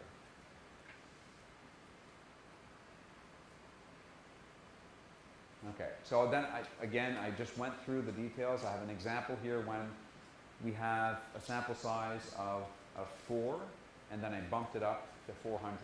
And I show you what happens with the standard errors and the t-statistics. So I invite you to go through that, and hopefully that'll make it clear. Now one more thing. There we go. Okay.